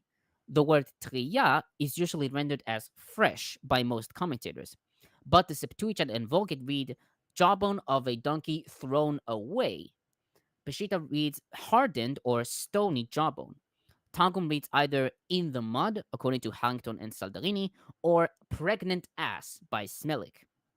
And Smelik writes that the Targum reading is a reference to Genesis Rabbah 98:13. Quote, what is the meaning of triyah, 3 days old? Rabbi Abun said, it means that she, i.e. the ass, bore two within her, end quote, which an interpretation which Smelik calls bizarre. He also notes a reading from Targum Yerushalmi, quote unquote, in a marginal note from manuscript Roichlin 3, quote, which was the jawbone of Abraham's ass, which was destined to perform a miracle for Samson the righteous, end quote. Rashi wrote that he saw a medical book which refers to pus oozing from a wound as triyah. I would have been more impressed if it was the jawbones of Balaam's ass. Yeah, that he saw. Rashi. Rashi was saying that he himself, not that Samson saw a book. Yeah. Well, how did they know it was pus coming out of a wound? How did they know it wasn't honey? I think he's claiming that it meant a wet jawbone, and he said that his understanding comes from the fact that according to him, the word tria was used to mean like pus. Yeah. Which I don't see why he would relate, I don't know, maybe a French word possibly with this word, but yeah. And then it couldn't be Abraham's donkey because he would have died a long ass time ago. But yeah, Who said the thing about Abraham's donkey? Targum Yerushalmi in a marginal note from MS Roichlin 3. See, I think it would have been far more impressive and congruent if it was the jawbone of Balaam's ass. So Kara writes that Samson could not use a dry jawbone as a weapon since it would break apart, but a fresh jawbone would not come apart. And Nelson comments, culturally competent readers may have thought of Samson's handy weapon as a farmer's sickle fashioned from an animal mandible fitted with flint teeth. That it is fresh signals that it would not break under the stress of the assault. The curved shape of a jawbone might cause the ancient audience to think of an analog to the sickle-shaped sword, kiton in Joshua 8:18, where it is not as javelin as usually translated. Judges 15:15 appears to feature a veiled wordplay between lechi, jawbone, and an expressed synonym for fresh, namely lach, which will explicitly appear in 16 verses 7 through 8. On verse 16, with a donkey's jawbone I have made donkeys of them. Hebrew is belechi hachamor chamor chamoratayim. The phrase belechi hachamor means with a donkey's jawbone, but the phrase chamor chamoratayim is more ambiguous. If we read chamor as donkey, then the phrase literally reads donkey to donkeys. Targum and Peshitta Targum and Peshitta read chamor as a heap, and thus heaps upon heaps. This reading is accepted by most traditional and modern commentators. Smelik writes that this interpretation presupposes the vocalization chamartim chamartaim. Chamartim chamortaim. Septuagint reads, I have wiped them out, wiping them out with a donkey's jawbone, vocalizing chamor chamartim. This reading is favored by Fernández-Marcos, who follows J.D. Michaelis' interpretation with a crushing I crushed them. Vulgate reads, with the jaw of the colt of asses I have destroyed them. I don't know. I think it's very congruent that a man baby having smashed a bunch of people in a tantrum would make an ass joke. That's just... I think that in order to maintain that that poetic nature, instead of heaps and heaps, we got to do ass loads and ass loads. Agreed. I agree. Mass upon mass. Now let's not bicker and argue about who killed who. Now, on verse 17, he threw away the jawbone. Abravanel writes that Samson throws the jawbone as if to say, I do not need a jawbone or any other tool, for my hands are sufficient to take vengeance upon the enemies of the Lord. Amit writes that the throwing, which has some contempt to it, completes his eloquent words in verse 16, ascribing the victory only to himself. Even the weapon which he used to fight the enemy is thrown as a despicable object. Well, he didn't want to get, impure. Yeah, I mean, he's only spattered in the blood of his enemies, and he probably has several teeth lodged in his arm, either from the donkey or the men or both. He's I'm just coming thinking away about like I'm just kind of thinking about the John Wick action sequence music as he goes with the jawbone of the ass through the 1,000 people. Okay, John Wick was far more justified. They killed his dog. More justified. He was justified. Just yes. John Wick goes to heaven immediately. When Samson when he threw away the bone, is because at that moment he remembered that he's not supposed to touch anything that it's dead. So yeah, the 5-second rule, but for Samson it was however long it took to flay 1,000 people. In 5 seconds. Yeah, the 3,000 dead second rule. Not even with a Vulcan cannon.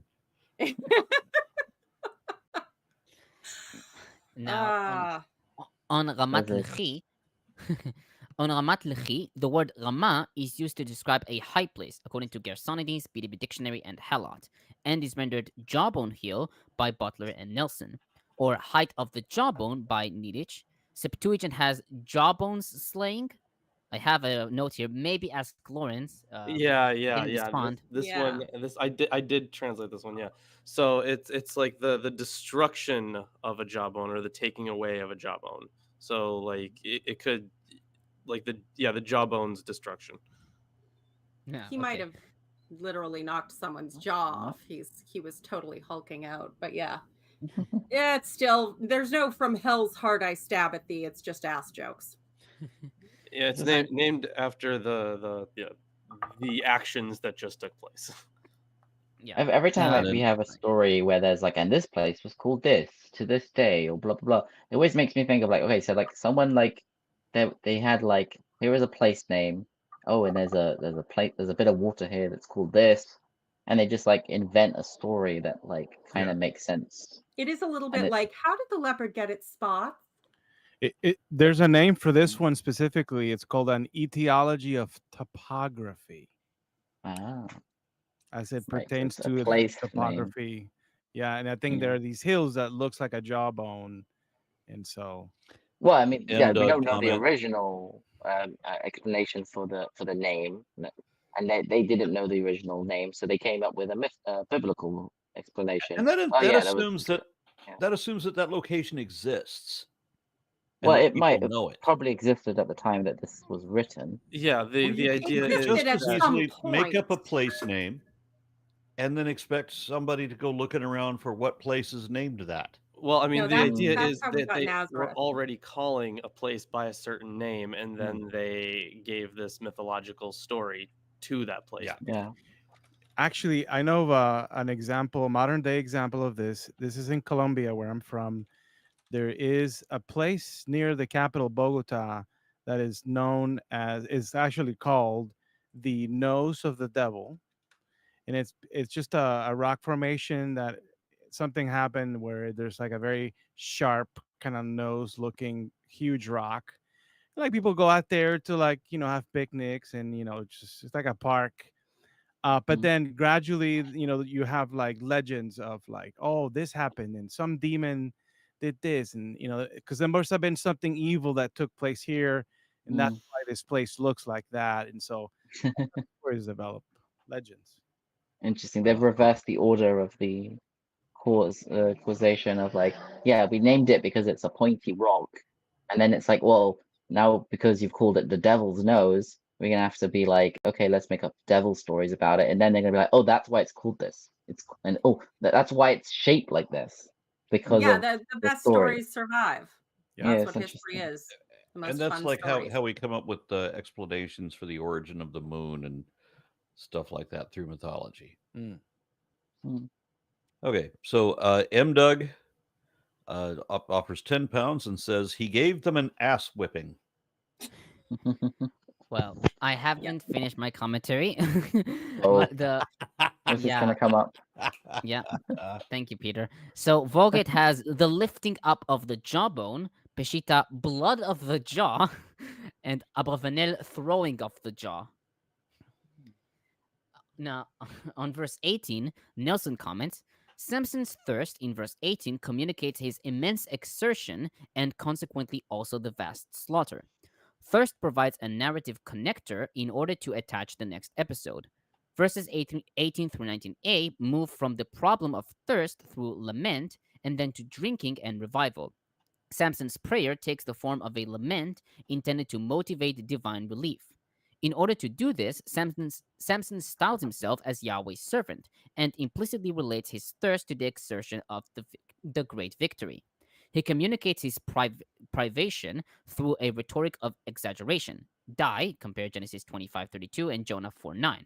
In addition, he describes the Philistines in an adverse fashion as uncircumcised, see 14:3, in order to motivate a response. Now, on verse 19, God opened up the hollow place in Lehi. The word for hollow place is machtesh, found only here, Proverbs 27:22 and Zephaniah 1:11. Early translations take Lehi to refer to the jawbone, compare KJV. For example, Alexandrinus reads the wound of the jawbone, Vaticanus the pit in the jawbone. Likewise, most traditional commentators take Lehi here to refer to the jawbone. Rashi writes that machtesh refers to, quote, the socket where the tooth is set and is shaped like a mortar, end quote.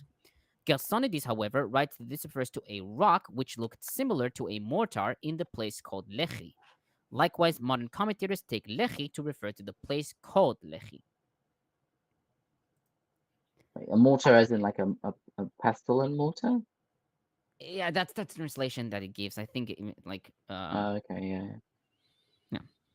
So Yeah. By the way, the word machtesh in modern Hebrew is used for like a Crater. crater, but Yep. specifically there are these craters in the Negev that aren't Yeah. actually craters. They're not craters from meteorites. They are like, it's interesting. They're just like craters that have like eroded away from inside. They're quite unique and pretty interesting if you want to check them out. Yeah. Cool. So now water came out of it. Niditch writes that the motif of the hero obtaining water from a rock, often with the aid of a divine helper, is an international folk motif. It also hints to Moses asking God to bring water to the Israelites, according to Exodus 17, verses 1 through 7, and Numbers 20, verses 2 to 13. Younger, cited by Butler, notes these parallels and writes, quote, just as Israel's attitude was wrong in those contexts, so Samson's is wrong here. In spite of this, God provides an in each instance. On that same verse, Ein HaKoreh, literally the spring of the color. Rashi comments, the wellspring which materialized through the cry of the one who called out to the Lord, end quote. Butler notes Bloch's opinion that the name, quote, memorializes the power of this man to manipulate and move the hand of God rather than the gracious action of God on his behalf, end quote. While the reading is favored by Niditch, Amit notes Moore's opinion that En HaKoreh is named after a fowl named Koreh, i.e. sand partridge, mentioned in 1 Samuel 26:20 and Jeremiah 17:11. And is commonly found in rocky areas, stream beds in the Negev, and in the Judean desert. This view is based on other springs named after animals, such as En Gedi, which means young goat. Likewise, Nelson writes that the place name properly signifies partridge spring. Early translations vary regarding the place name. Alexandrinus reads spring summoned by jawbone, including Asher Balechi in the place name. Peshita, Ein Karna of the ass's jaw. Vitus Latina, the invocation of the jawbone. Vulgate, the spring of him that invoked from the jawbone. And Targum, the spring that was given at the prayer of Samson. And finally, on verse... Sorry? Interesting. It seems that we have here an actual real etymology for the name, and not the later they gain it. Oh. Yeah, we lost you a bit there, Isaac. Oh, sorry. Yeah. Oh, yeah. Don't worry about it. I'm cutting out a bit. Okay. My final comment on verse 20. In the days of the Philistines.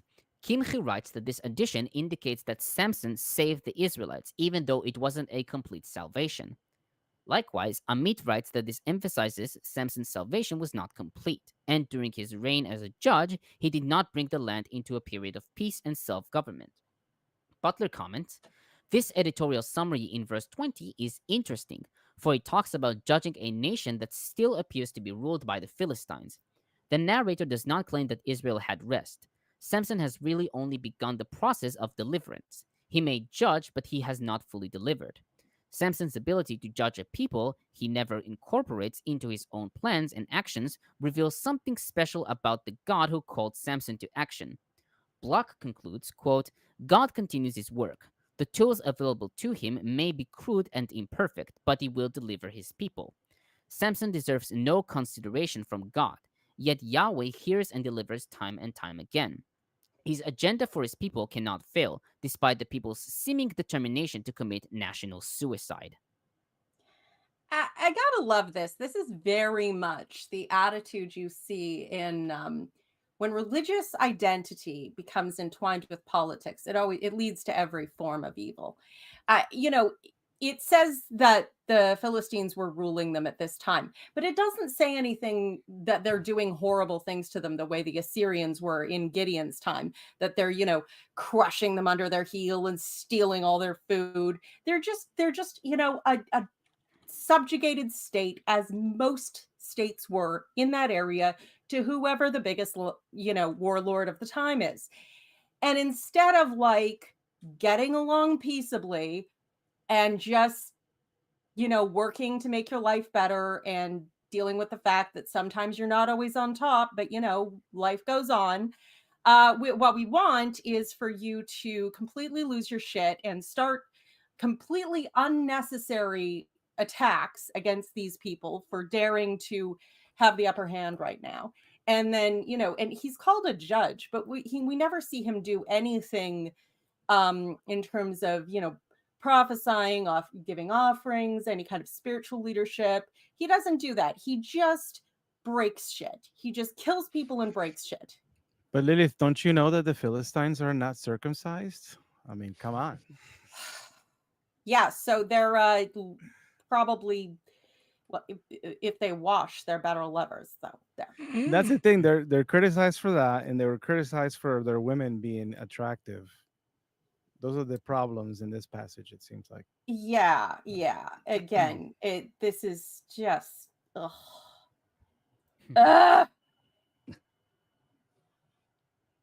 Are we going to attempt to move on to the last story where I'm thinking this is a chapter 16 is like a conclusion to this?